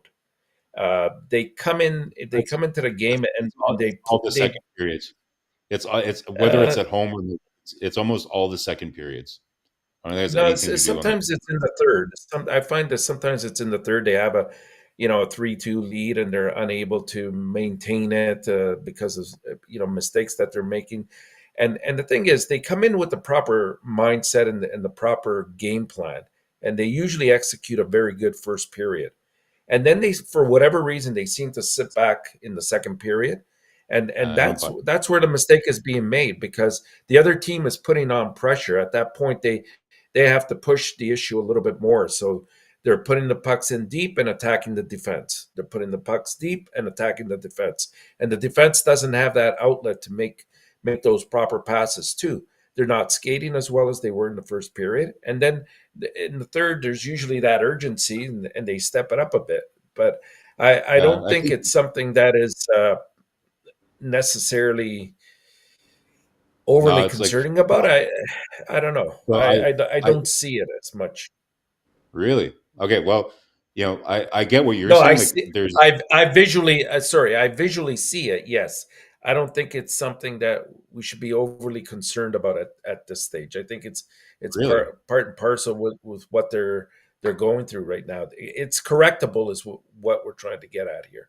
Well, if it's correctable, it's something that they haven't been able to correct over the last 2 years, right? Like maybe I'll what I'll do is I'll do a bit of digging, but I would be pretty confident that the goal differential for Montreal is by far in the worst second period. I would be very confident in saying that the average ice time or the average shift time for the defense is always much too high in the second period. I get what you're saying, Enortap, that in the third period, if a team is losing, then of course they're going to take more risks and they're going to put more pressure. And Montreal does need to do a better job at risk management and game management and stuff like that. But I'm very confident that there's a pattern here over the last 2 seasons with Montreal's inability to properly manage the long change in the second period. It's very routine and it's disproportionate to what you see across the NHL. I'm very confident of that. And the last thing I'll say about this, guys, I see a connection between the following things. Okay. So, how much time we spend in our zone. Okay. Number one, how much time they spend in their zone. Two, these second periods, they get stuck in their zone even more. When you're stuck in your zone and you're defending a lot more, you have to block a lot of shots. You have to chase the opposing team so you get tired. And then what's the last piece that connects? Injuries. Again, we talked about it, coach and Enortap. We changed the whole medical staff, but yet we're still going to be in the top five in the NHL in man games lost. So I see a I connection disagree with you between. that, right? Because right now at the beginning, the game number one, you have already 164 game on the map because Whiteman is Price. So remove that, and game number two, you lose it, Doc. So you get now 240 goal game. Remove those game, Marco, and compare with average. You're going to see that. That's a good point. It's a good point. But I still think there's a correlation, though, coach, between, if you spend too much time defending, you're going to put yourself in a position to block more shots and things like that, right? So um, I still think that there's a connection. So maybe it's something that But we need to dig into they a bit shouldn't be, more. Marco, in that position, unfortunately, because if there's one area that they have improved this year is winning faceoffs. So that means right away you have puck possession wherever you are on the ice at any point. So what's being lost in the translation here is what's happening with the defense in terms of transitioning into the offense. And so that's, I think, what the biggest problem is. And I mean, Matheson tries to address it to a certain degree, and he's got the skating ability to do that. But I think maybe the fact is we just don't have that real good puck moving defenseman yet. That's yet to come. By the Or way, maybe it's Chris tactical Whiteman too. is still in the team, so just Yeah, in case yeah. of people. What's that? Remember, and he went number 6. If you Yeah, don't know about that, so yeah, Chris Yeah, Weidman. yeah. Yeah, we can't forget.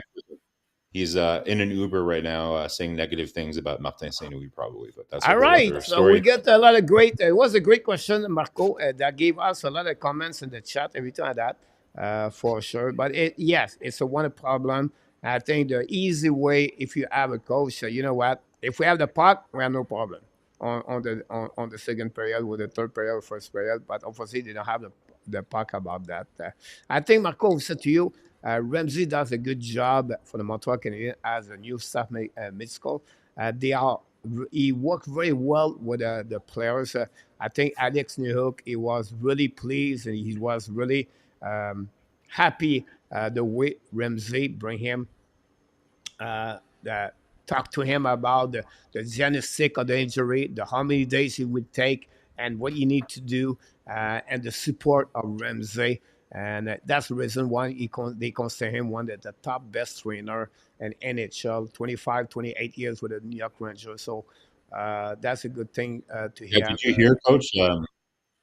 Did you hear that apparently the Rangers players and some of the fans were kind of upset at the Rangers because when Montreal went to Madison Square Garden, they didn't do any kind of like they didn't even had any kind of ceremony to thank him for all his years because he was in New York for what, like 20 years or something. Eh? 28 So Yeah, years.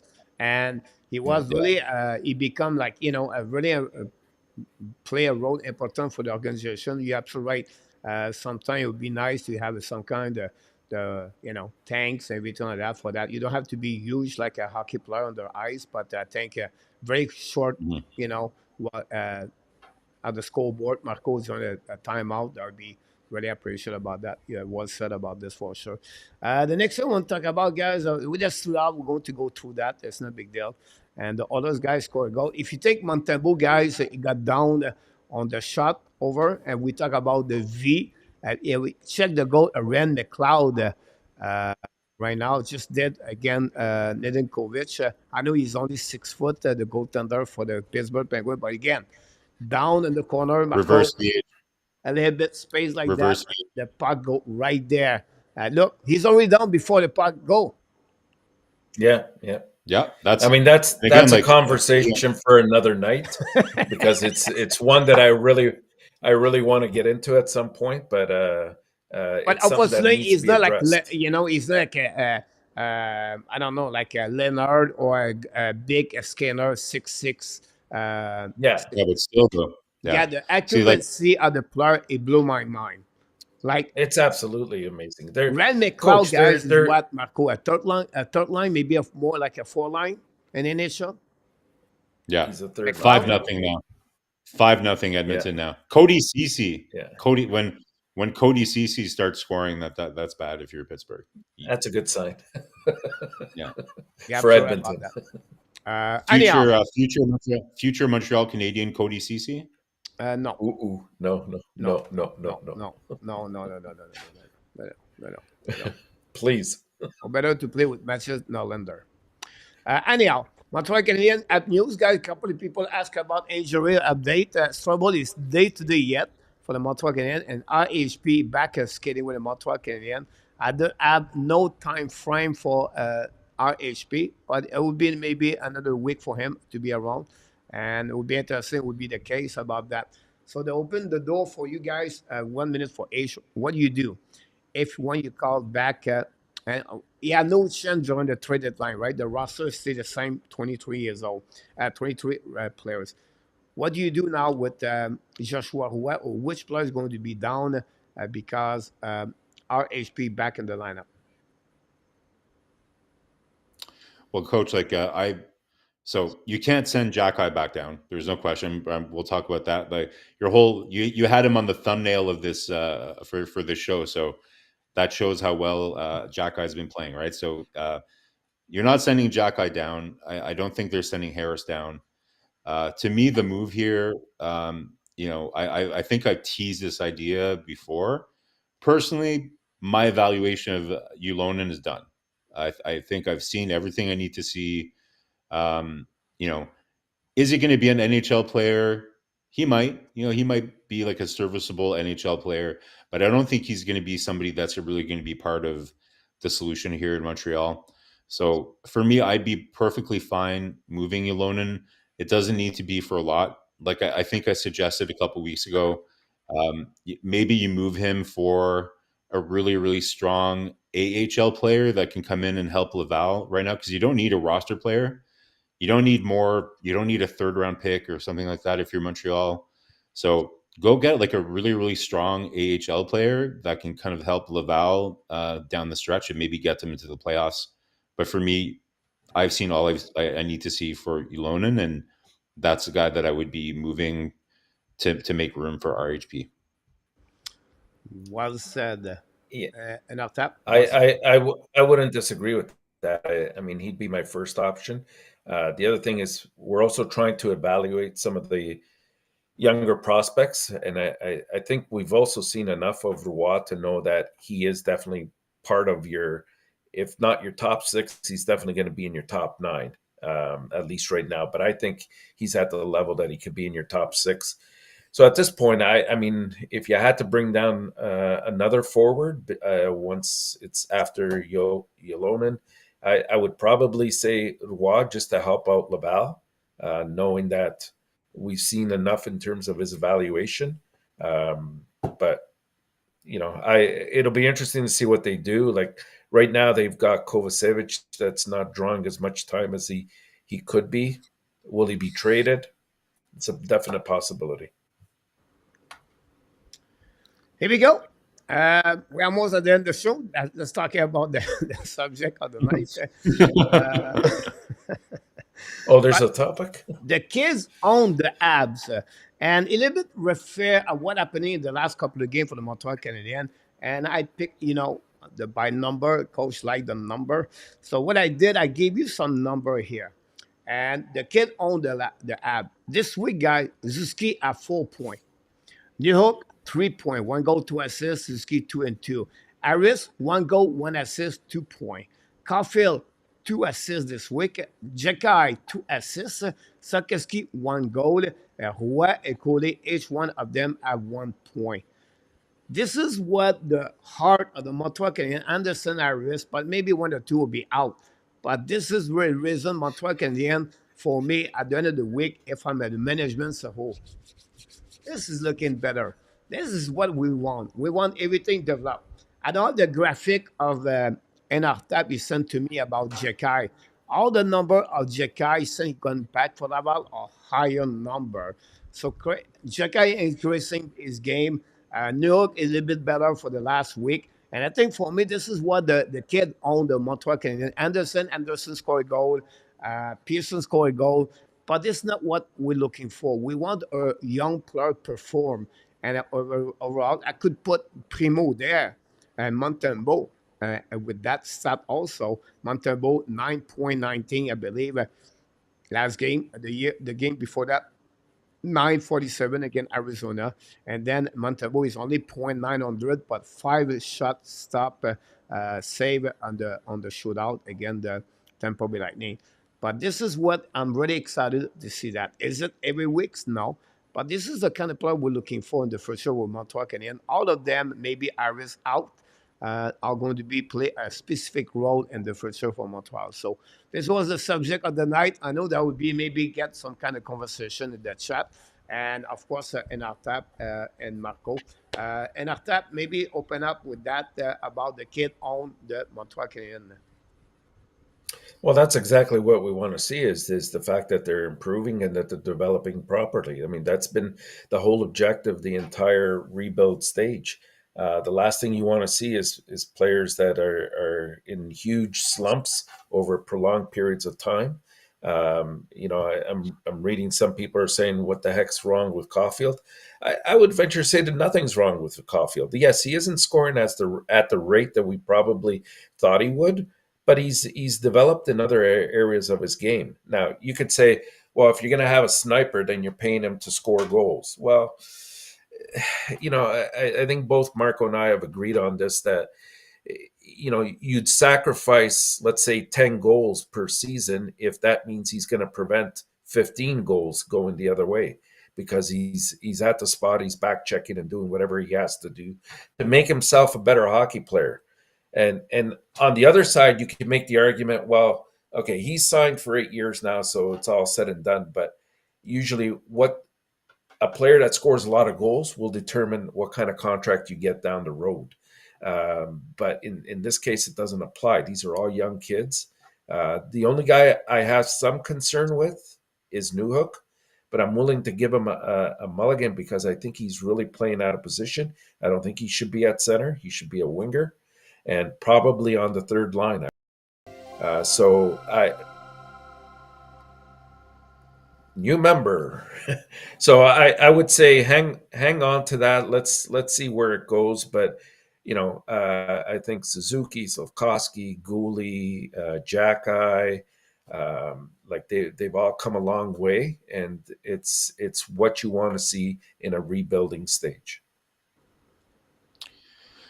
I don't know if I want to get into the whole Caulfield thing. Like, I think we had a pretty heated debate. I think it was with Zeph Lacav and, I think for you and so a couple other, John, I think we're going back and forth about this. Some people, they love the old Caulfield, right? They want to see him scoring goals. That's how they see him in their mind. That's what puts them in their happy place, is Caulfield scoring goals. And I get that, it's fun scoring goals, I'm sure. But guys, Caulfield hasn't forgotten how to score goals. He still loves to score goals. But what's most impressive to me about that is, can we debate? Nobody will debate that no one in the world loves scoring goals more than Caulfield. You can see it all over his face how happy he is when he scores. So to me, what's the most impressive is that even though he loves scoring goals that much, he has committed to doing a little bit less, focusing on that a bit less this year, and learning how to play and doing some of the things that Martin Saint-Louis wants to do. Now, in most things in life, guys, before you get really good at something, you're going to struggle a little bit, right? It's the old expression, you take maybe one step back to take 2 steps forward. I think this year is that's what we see for Cole Caulfield. Not only Enortap, to piggyback on what you said, would you take 10 less goals from Caulfield if he prevents 15? But I don't even know if that's true, because he might prevent some goals, but not playing the right way, he might score 10 less goals, but Suzuki might score 6 more, and Slafkovsky might score 4 more, because he's keeping plays alive. He's a playmaker. So he might score 35 goals instead of 45, but Suzuki might score 28 instead of 22, right? So in the end, it all kind of comes down to the same, but it just means that the team is going to benefit from it in the end. So that's what I wanted to say about Caulfield. And sorry, Marko, wouldn't you also say that part of the coming out of Slafkovsky has also been due to the fact that we're seeing Caulfield get into the corners, and he's looking for him at any opportunity he gets. So you'll notice that the amount of assists that he's producing has increased over what he was doing last year. So that's all part and parcel, is how do you not only making yourself a better player and a better scorer, but also how do you make everybody around you better? Otherwise, you're not going to get the opportunity to score. Yeah. So I'm just reading Forey's comment. Yeah, again, Caulfield is still getting a lot of, you're right, he's still getting his fair amount of shots. And, is his shooting percentage down from last year? Yes. But again, he's maybe not practicing his shot. That's been the thing he's practiced his whole career, right? He practiced that all the time. So maybe he's practicing his shot a bit less than years before. And maybe we're seeing a bit of an impact there because he's focused on other parts of his game. But the things that he's focusing on right now, those will become habits and they will become second nature. It's not something that you'll need to practice.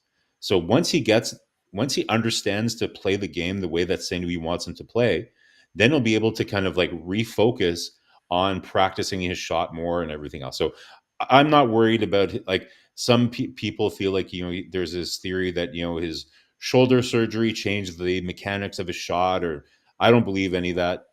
If it has, he'll figure a workaround for that this summer or whatever.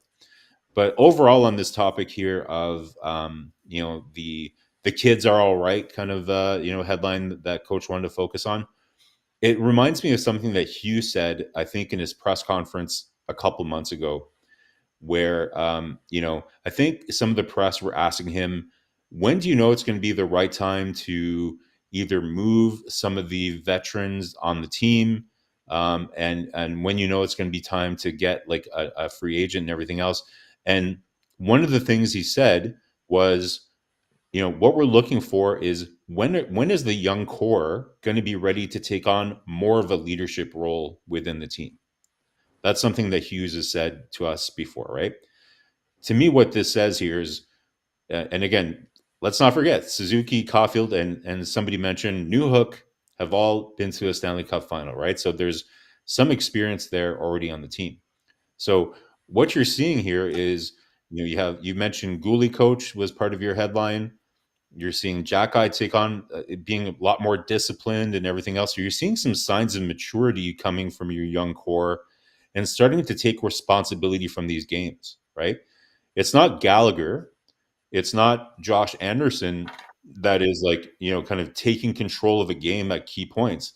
It's that young core that's making the difference in the games. So to me, coach, what this means is that slowly here, again, we'd say that David Savard is probably still a very important piece in this. Like, he is a veteran piece that is kind of holding this together. And Matheson as well, I think, is an underestimated piece of that. But what you're seeing here is a young core of players that are slowly starting to take responsibility for the team's success and for the team's growth. And of course, Kirby Doc, right? Like my headline from a couple of weeks ago about how Martin St. Louis has kept Kirby Doc involved with the team, doing like pre-scout meetings and everything else, right? So Kirby Doc is going to be an important piece of that. We know that in the summer, Ken Hughes challenged Kirby Doc to be take on more of a leadership role and work with young players and everything else, right? So we're seeing a young core, including Kirby Doc, which unfortunately we haven't been able to see play. But you're right, kids. Like, the kids are going to take on more responsibility here. And a key thing for the end of the year for us fans, and more importantly for the management team, is going to be evaluating this young core and how ready are they to really move forward. And I think that's going to be something interesting to watch.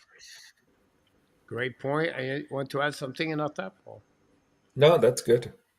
Yeah, I think you nailed it, both of you, and other people in the chat comment about that. And for me, this is, Marco, you asked me this question: what you motivate, what you looking for the rest of the season? Well, this is what you want, right? You want to be sure those kind of players. And one of you were talking, Marco, and after I was checking about the for you is a bit upset about Caulfield, everything like that, and many people compare Caulfield to the Brain Cat. That's what we with that. I just want to remind you guys, Austin Matthews had a down year when he got hurt with his wrist. He took him approximately 1 year before he became back like he was. The Caulfield is mechanics, back yeah. for the shoulder injury. I don't want to make excuse, but sometimes it takes a little bit longer to recovery and to take back normal. But the Cat, 28 goal, 41 at 21 years old. It dropped at 18 at 28 at 22 years old. Cole Caulfield, 22 years old. He come back at 32. Not bad. He hit back again for 41. But after that, he dropped to 27. He's right now at 23. And maybe he's going to finish at 27, 28. So it's not only about the goals, it's about how you become a good, solid player in NHL with consistency, game after Yeah. game. That's the most important thing for me for that. And then if you look about the Brain Cat, year after year, since year number 2, he's getting more assists per year from 27 to 24, then 37, 39. He's right now at 30. So he's improved his overall game. The Brain Cat scored less goal, but he bring the team a bit better overall. And this is something we have to think about Cole Caulfield for him and the next couple of years with the Montreal Canadiens. I don't expect too Yeah. much. The 45, can he score 41, 40 goal, 45 goal, Marko Enortap? Yes. 1 year.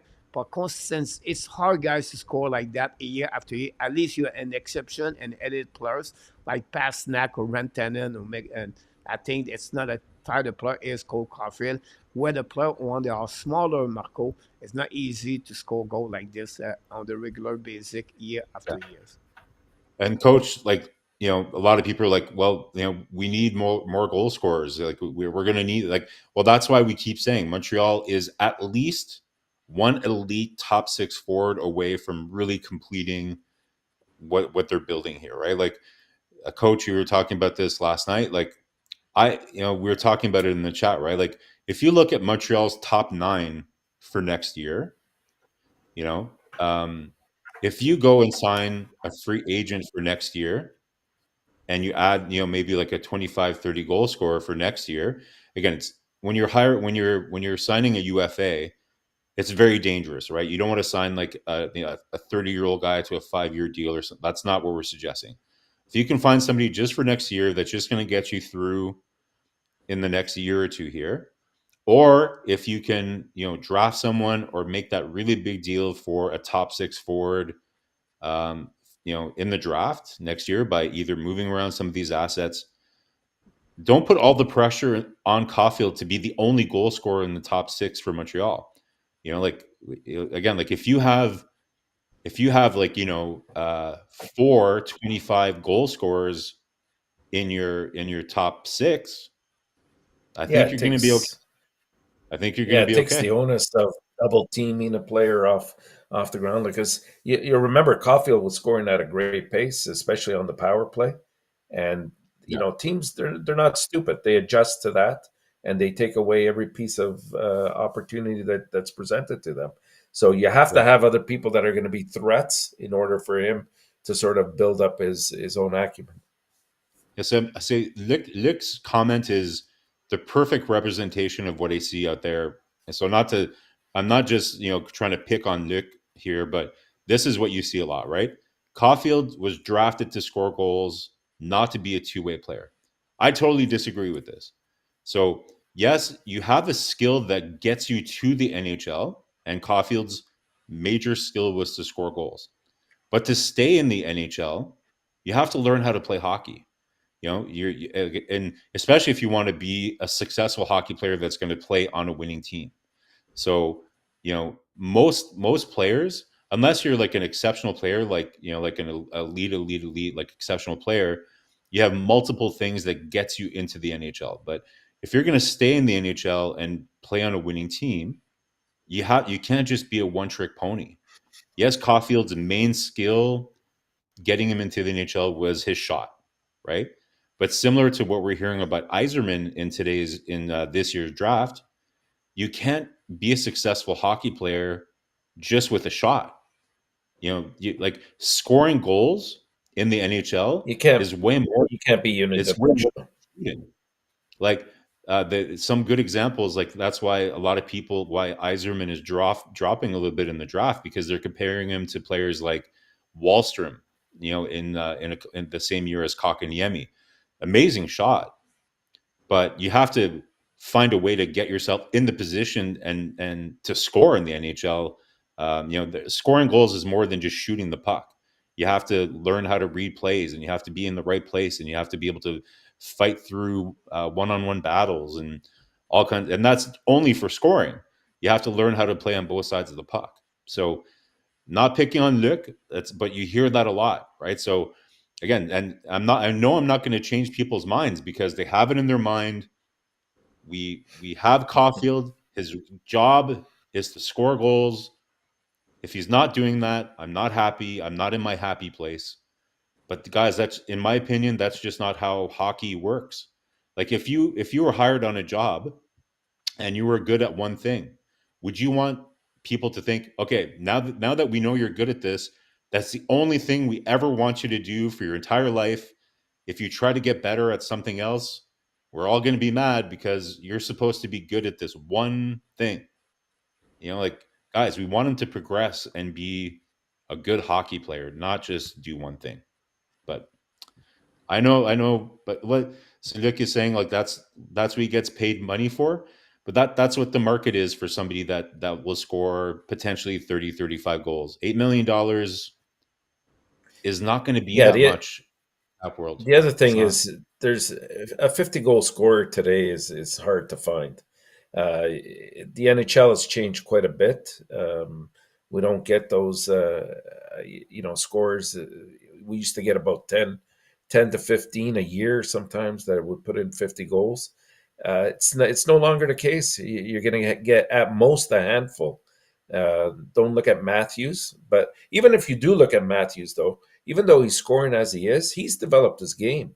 He's become much more adaptable to all sorts of situations. He's playing better in terms of checking. He's a little bit more physical than he's been in the past. You can't compare Matthews to Caulfield. Like, No, no, Matthews, no. I mean, not, it's night and not day. even But just his just shot. to, I'm comparing from the perspective of the fact that he's developing his game, and that's what Caulfield needs to do as well, and he has been doing, and that's Mhm. what we're seeing right now is a reduction in goals. But I think that changes as we get more talent on the team. You're going to see that he's going to be much more of a force to be contended with. Yeah. Like the good comparison for Habs fans is you guys will remember Michael Ryder, right? Michael Ryder is somebody that Habs fans will remember, right? So Yeah, Michael Ryder was a sniper. That's what he did. He scored goals. You could say that Pacioretty was kind of like that in his good years too, right? He could score goals. When he wasn't scoring goals, what did he do? Exactly. Like he didn't really help the team in other ways, right? So what Saint Louis, and it's not to say that those players want to have careers in the NHL, right? But what Martin Saint Louis is trying to teach Caulfield is that if you want to be part of a winning team, when you're not scoring goals, you need to be doing something else to help the team and maybe have your teammate score a goal instead of you, right? So for me as a hockey fan, nothing, I get it, like people, especially working class people, we want to see people work and we expect that people deliver on what that they're paid to do, right? So for me, it still makes sense though that if somebody isn't producing in the main thing that they're supposed to do, then to me, I still want to see them working and contributing in another way, right? So as a working class person myself, I want to see even the superstars that get paid a lot of money to be able to help the team and contribute to the team. And yes, they are hired to do a specific job and they're counted on to bring offense, but there's a lot more to just doing that to be on a successful hockey team. So I 100% agree with how St. Louis is guiding Caulfield, and time will tell kind of how it's going to play out. But I'm not overly alarmed of what that looks like right now. Sometimes the silence is better. I respond. Go that way. next. Yeah. But we cannot leave the building without talking about Mario Armia. It would not be possible that Mario Armia is getting his best hockey under the Montreal Canadiens when he scored 16 goals and 14 assists a couple of years ago with Montreal Canadiens. And I have to give him credit, Marco, about it. Before that, life life is really strange, guys. Life is like you never know. We all together here tonight. We're not better to the people in the chat, expert, whatever it is. We assume, we predict, and we're all wrong. And it's fun to be all together. This is what the reason we are all together at the end of the day. But life is strange. At the beginning of the season, Jaden Strubble is in the Laval and Jacky with Montreal.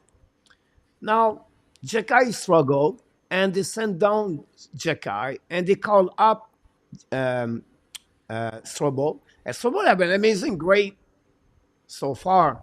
Yeah. Strobel now left the building, is hurt. Jacky come back on his spot, play solid game right now. And Strobel is maybe not have no spot to play.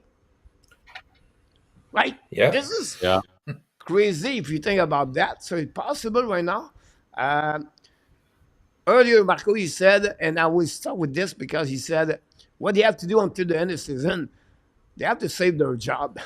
At the end, they have to keep their job. And if they are smart people, they know when they're not thinking, but they know they are not a good team right now to make the playoff. But they are thinking and say, wait a minute, Lennart is coming, Angstrom's coming, Ray Barker's coming. I need to be sure I Logan stay, Milou, right? And Mayu's coming. Logan. Yeah. So it's not easy to say that. So I just want to open up that door with that. So you never know what could happen if you're out.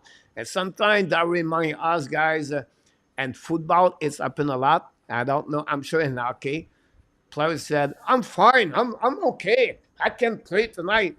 But at the end, they not maybe because they know if they don't play, they maybe not. Someone take his spot will be out at some point. But just want to put it. But join our meal, guys. I'll finish the show with that. Trade him or keep him? Go ahead. Yeah, I mean, I like what I'm seeing. He's being much more responsible. He's he's using his body well. Um, the problem comes down to the fact the money, right? I think if you can re-sign him at a lesser amount that's more suitable for the third line, then obviously I would keep him. It's good to have somebody of his size and the ability to score. Um, Otherwise, if But he's looking for, he's got one more year left after this he's year, got right? one So you more don't have year. to. Yeah. Yeah.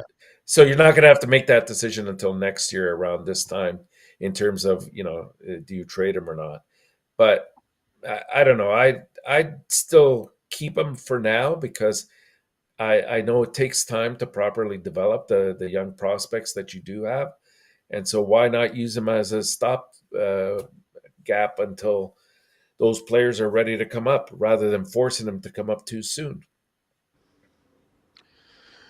Okay, so listen, like I've always been a Armia supporter in the sense that I recognize all the things he does most of the time to help the team, right? Like it's the only thing with Armia is how much money he makes. That's really the only problem. If he made like Yeah. $1 million Yeah. less a year, everything would be fine. He kills penalties, chips in like anywhere from like 8 to 15 goals a year.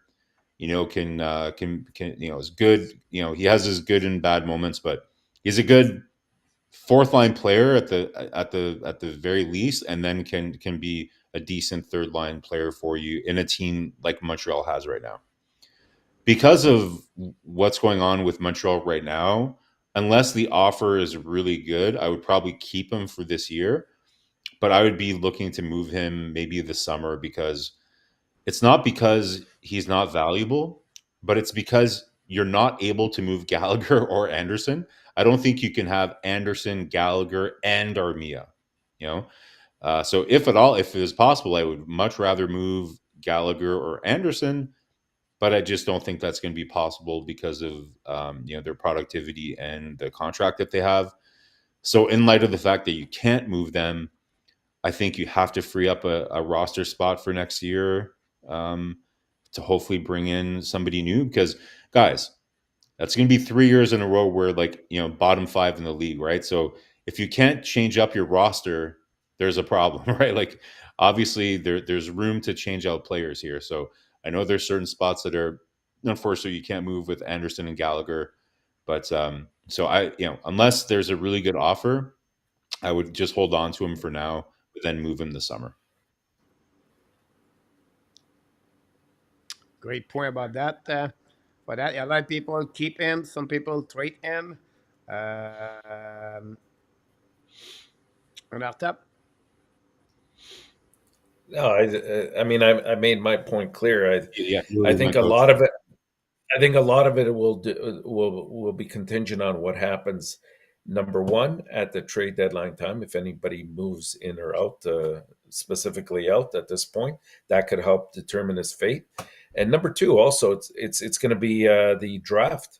I mean, if they get fortunate enough, and let's say they win the lottery, and you're going to have a player that's going to be playing on the team probably right from the get go, then there's no room to have those three players, as you said, Marco. But if it instead it's going to be like a 6, 7, 8 player that you're drafting in the first round, then chances are they're going to probably be starting down in the minors before they can be part of the team, and therefore he's a good stop gap until those guys are ready.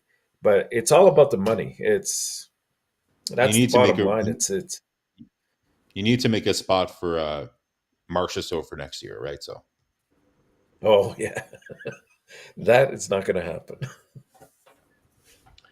Um, I would never think that way, but I never think I would go say this, but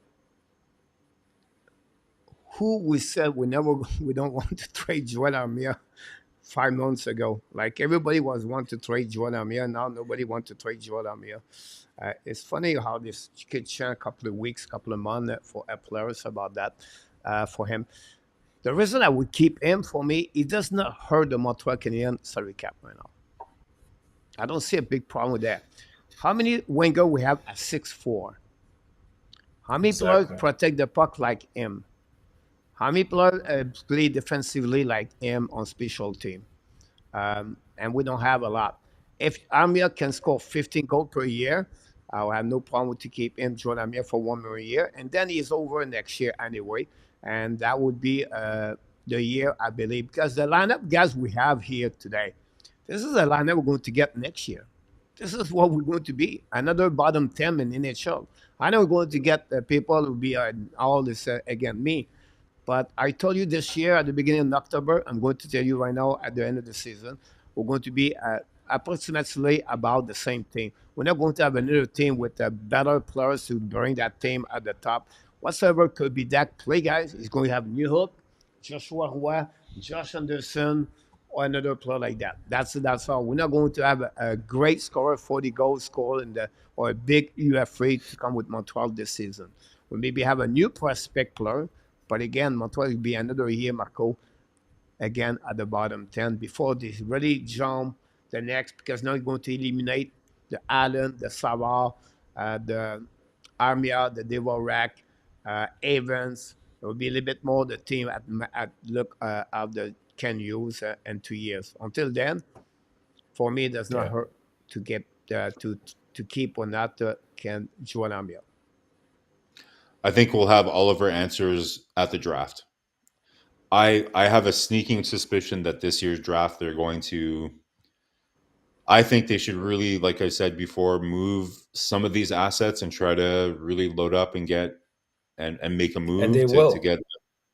Yeah, yeah. I think, but if they don't do that, coach, and they just end up using their draft pick and they use the picks and they don't really make any moves, then you're right. You know, we're going to pretty much have the same lineup next year. You hope that Doc plays a whole year. You let them grow together next year, and even with Doc next year, I think the team will be much improved, and every player on there will be a little bit better. You hope that Gallagher can accept playing a fourth line role next year.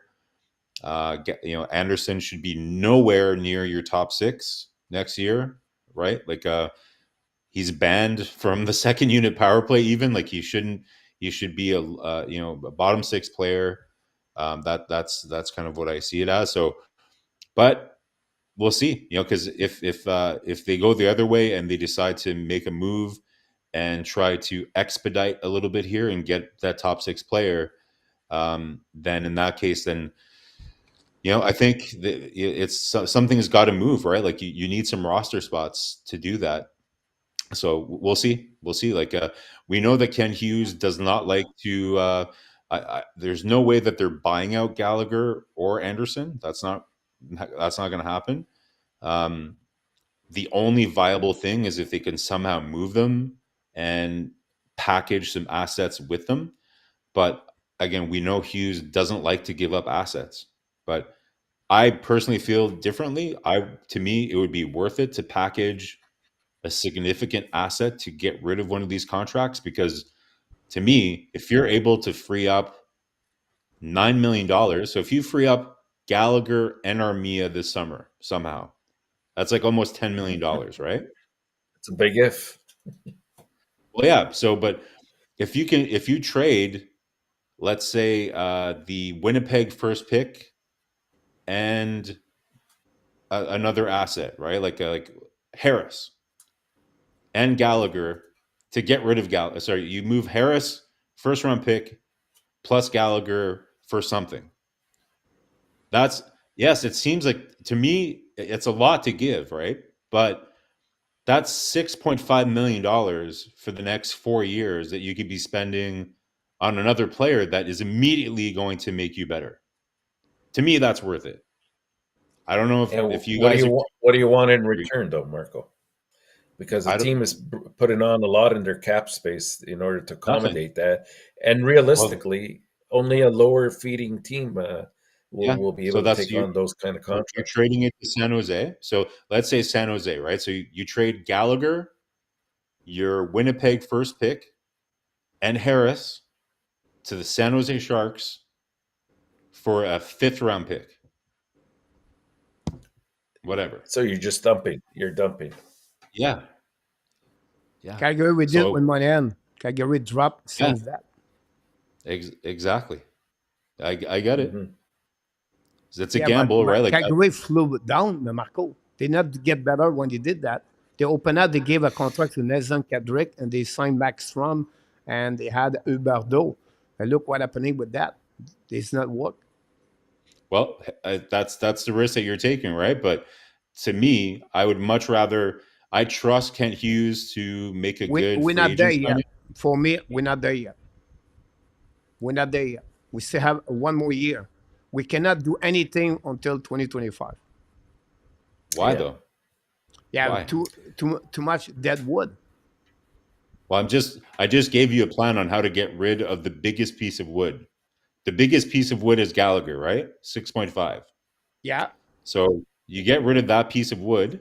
yeah. You now have 6.5 million for the next 4 You don't years that sign you could. anybody, you cannot. We're not there yet. Whatever What do you you add, mean you you can't? add Quenzel this year. Do you think we Yeah. make the playoff next year? No. We still have Jake Allen, we still have Montembeau, we still have Primo, we have Sil Savard, Yeah. we still have Devorak, we still have Jake Evans, we still have Joel Armia, we still have Josh Anderson, we still have Jake Evans, and we still have Pesera. RHP. Yeah. Okay. So, but coach, we talked about this yesterday. So let's say, for example, okay, so you're able to get rid of Gallagher. Okay, so you give away assets, you get rid of Gallagher, right? So your top nine would then be Suzuki, Caulfield, and Slavkovsky. That's your Yeah, top line.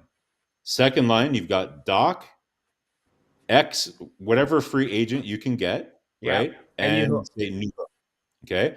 Now your third line is Dvorak, and Roy, say Anderson. Armia, Anderson or Armia, right? Yeah, And then your fourth line, Evans, RHP, and whoever, right? yeah, That's and then you have one more year of your defense that's more experienced. You still have Matheson, you still have Savard, you have Montembeau that's going to play more games. You traded Allen this summer as well. You don't have Allen anymore, so you've got Montembeau and Primo. To me, that's to me, I'd be confident that you're close to a playoff team if you don't have yeah. But you don't injury. make the playoff yet I think you'd be because you close to still making have the. too much bad dead wood. That's my point. You have And one. 2025, at 2025, when you go to What remove other bad already wood? 5 players on the lineup, this is What other where bad you're going wood? to add point What guard. other bad wood? You just have Anderson that's left. That's, in my opinion, bad contract. No, Armia, you have That's not a Jake bad Evans, contract. you You just have, said you wouldn't want to trade him. You I'm just sorry, said Ken? you wouldn't want to trade Armia. No. You have to keep him for one more year. It's expires Yeah. contract. It will be open up. So Devorek will be open up. You have Jake Evans will be open up. RHP is going to be open up. Pesada will be going to be open up. Jake Adams is going to be open up. Jake Allen, And then David Sauer is going to be Savard. open up. But coach, it doesn't make sense what you're saying. So for next year, even with Armia there, so okay, so let me be clear. So this summer, I Yeah. trade Gallagher. Okay, I give away assets. I get rid of Gallagher. I trade Allen. I just get rid of Allen. Okay, so now your goaltender is Primo and Montembeau for next year. So with the extra money I have now from Gallagher, I go get a two like I go get like some type of free agent that can play in our top six. Yeah. Now that could either be somebody like I said, a Marchessault or somebody else, or you trade, you took that money and you were able to get like a 23-year-old guy that goes, somebody is going in your top six that's going to be really good. So and then so again, you have Armia and Anderson in your bottom nine, not in your top six anymore, right? What players are deadwood other than Anderson, who's taking up more cap room? Savard is not a bad contract. Because So honestly, you don't have the same problem with the goaltender and the defenseman. That's the same thing happening over there. So you have the same exactly happening there. You don't have enough right there to cover everything. So one more year after that, Marco, now you're going to have that kind of money, and you're going to get a better players, and the team will be really on the next level after that. Until then, I will not try to get better one more year. Try to get the low you can. Manage the develop your players again one more year, give experience, and then it will be year number two for Hudson, Mayu, Rimbacker, Armstrong, whatever they are. Or be number year four, number for Guhly. Everybody have an extra year. This is the year I said 2025. 2024, Marco, the only move I will take, you're absolutely right, I think he will do, is to add another prospect somehow, somewhere, where he will make a good asset they have and then try to get something better on the top nine, on the top six. That would be the way I see this summer. I don't see anything else. I don't know, coach. Like, so basically, and But your Enortap, I point of get view you. about Gallagher, it's not a bad idea, right? I just feel it's not the same. It's not the right year to do it. I will wait one more year. Yeah, but the problem is, coach, you can't do that all in 1 year. I think you have to start the process. I kind of see where Marco's headed with this Here, Marco, in some I will say degree. to you, I will respond to another yet because I believe Montreal is going to get example like Langstrom or something like Yeah. that. And I just lost the shootout by this Malkin at 7:37. I took Picard for my fantasy Oh, team. I was looking for a oh, shootout. How do you like uh, your Pittsburgh now? I'm sorry. You must hate Pittsburgh now. You must hate Pittsburgh now. I hate them. Of course, I hate them. I hate them more last night, by the way. But that would be, Oh I yeah. think Montreal is going to get a top six at the beginning, and that will set up the another 2 years to get that players. I think Montreal, that's what they're looking for. I think Montreal is the plan. And if I was Ken Hughes right now, for what I know in front of me, I said, no, 2 year more, one more year. We're not ready yet. We have one more year. Nothing wrong to get a UFA, but a UFA 25, 26 is so much good, so much great. The draft 2025 is so much good. I will wait one more year to get a forward of that year, by the way. But it's a subject for the time. we still see, coach. But I guess the main thing is I don't agree. Like, I agree with most things that Kent Hughes says. Holy shit! I just looked at the time. Where I got to jump off here soon. But um, I would definitely be willing to sacrifice assets to get rid of a bad contract. So far, Kent Hughes doesn't seem open to doing that. Like when it comes to Anderson and Gallagher, I just don't see any way that you'll be able to fix that situation without doing that. You can debate as to when the right timing is to do that, but at some time they're going to have to do it. If they don't, it's going to be Yeah, really hard to move. it's when the opportunity arises, and if you can get rid of one bad contract right now, I think the onus is on them to do it. You don't necessarily have to go out and get a free agent or a free Yeah, agent so this year, exactly I was going to right? answer for you. Yeah, I'll agree You with that. can wait, and We I can agree with wait you, that coach, in money. that you That's what can my wait 2 years. yeah. Yeah, yeah, But as soon as you can get, if you can make that move to get rid of the contract, you right. do it. If You it's do it. Yeah, if it's a good, yeah, no problem with that part. But I would not sign right away a UFA this year because my dad no, would have. At But least it, that player is so much good, my Enortap. But you look about this, Senko's right. The biggest are gone already. Nylander is signed already. Everything like that. Next, now you have Gwenzel, Reynard, Stanko's. I maybe missed one right now in my head. Uh, and I think those players are 30 years old. and Yeah. I will not touch them. I will wait for 25, 26, where you have a ton of players right now. Um, Again, I don't want to mention name because I'm going to get again burned. But would be interesting to see that. We have to move on, guys, to the final prediction of the week. So if not, we'll be here for all night. I like great subject. I think I have to go back tomorrow night because it's fire up everywhere on that one. Luke is right now is on the shopping chart on the shopping cart with Walmart to do the buyout players. Anyway, Marco and Luke, we're going to talk about this tomorrow night. Nashville Tuesday, Carolina Thursday, and then Toronto Saturday, guys. This is the schedule of Montreal Canadiens. And then congratulations for Mr. HUK. This is the GSM. Now it's changed his name. Get that 102. Congratulations. He was the only one did it, by the way. So, what is your prediction of the week? Enortap, because Marco last week. Okay. I'm going to go with. You know what? I'm going to stick to last week's 1-1-1. I still believe. You're writing that one, huh? Yeah, I'm going to ride it. I was close this Write week. it. Yeah, write it till it hits. Yeah. Yeah. So Nashville on a run right now. They're playing really well, and they need the points.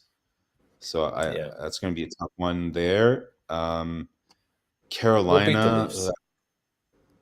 Yeah, well, the Leafs have been playing really well defensively too, though. Like, guys, I think I'm going to go 0-3 this week. Sorry. Boo. Yeah.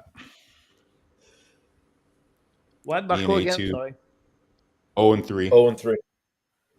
Oh, Marco and A2. On that one, run go 0-1. A lot of 0-2-1.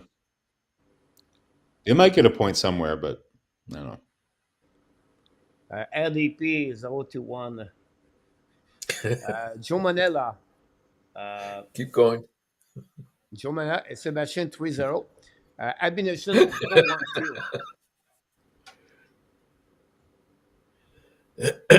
1-2. Ken Sean, my guess 0-1. I think the Ab would take the leave to OT. Yeah, those games are always. Good news from you in the top. Look, go 1-1-1. I know. He agreed for a change. Yeah. Maybe. Where's my glasses? I'll go with Patrick. Luke, 1-2-0 maybe I'll this week. lend you these glasses. I go with Patrick 1-2-0. Jose Duarte go Nicolas 0-1. Nicolas. A lot of people take a 0-1 this week, guys. Patrick, you got it, my friend. Wow. What a great show, guys. We overlap tonight. I apologize for Marco, for everybody in the chat tonight. But big subject, big comments, great knowledgeable. Thanks for all the like we got tonight. I appreciate that. Great show. We'll be back Wednesday night for the weekly, for the locker room report for the Montreal Canadiens. Montreal plays Tuesday, Carolina, Nashville at 8 o'clock p.m. Thursday, Carolina, and Saturday, the big game. Again, a Toronto Maple Leaf. We want to carry on that. Not sure tomorrow night we are off or on. If we are, 9 o'clock p.m. If we are not, we'll be back on Tuesday night, Wednesday, Thursday, Friday, fun Friday. And Friday is the deadline, trade deadline, right? Yeah. Yep. Friday. So 3 o'clock. We'll be live, we'll be on, we'll be off. We're going to be there for the show at 9 o'clock p.m. But before that, we will be at some point during the day if we have a big news for the Montreal Canadiens. It's never been the same way the traded line, Marco and Arca for the last 5-6 years. Not many things happening in the last like it was in the past. So, but we try to bring everything at some point, somewhere. We want to thank the both co-hosts of the great show tonight. Marco and Enortap again did very great comments, great knowledge about hockey. Other people click on the likes. Thanks so much. Not a great time all together, but before we leave, we want to remind this to both of them. You are awesome. You are amazing. You are the best. And remember, you have greatness inside of you. Here we go, everybody. This is the end of the show tonight. Both of them delivery, and our last word of the show, Mr. Marko and Enortap. What your expectation for the Montreal again for the trade deadline? One trade, two trade, three or more trade, or zero trade? 0 for me, coach. I don't think they're going to do anything. And Enortap? Two. Two. I think Jake Allen gets done. Jake Allen gets done the 11th hour. All right, I'll go with 3. Wow. They trade, and after they trade Gallagher for with the first round pick when he paid. You're gonna get Sebastian angry. Anyhow, have a great night, everybody. I'll see you before we leave. Be well, be healthy. Find a way not only dominate your day, but find a way to dominate the first half. Or what, Marko? You're 2024. You're absolutely right. Have a great night, everybody. I will see you next Wednesday and next Sunday. Have a good night, everyone. Good night, everyone.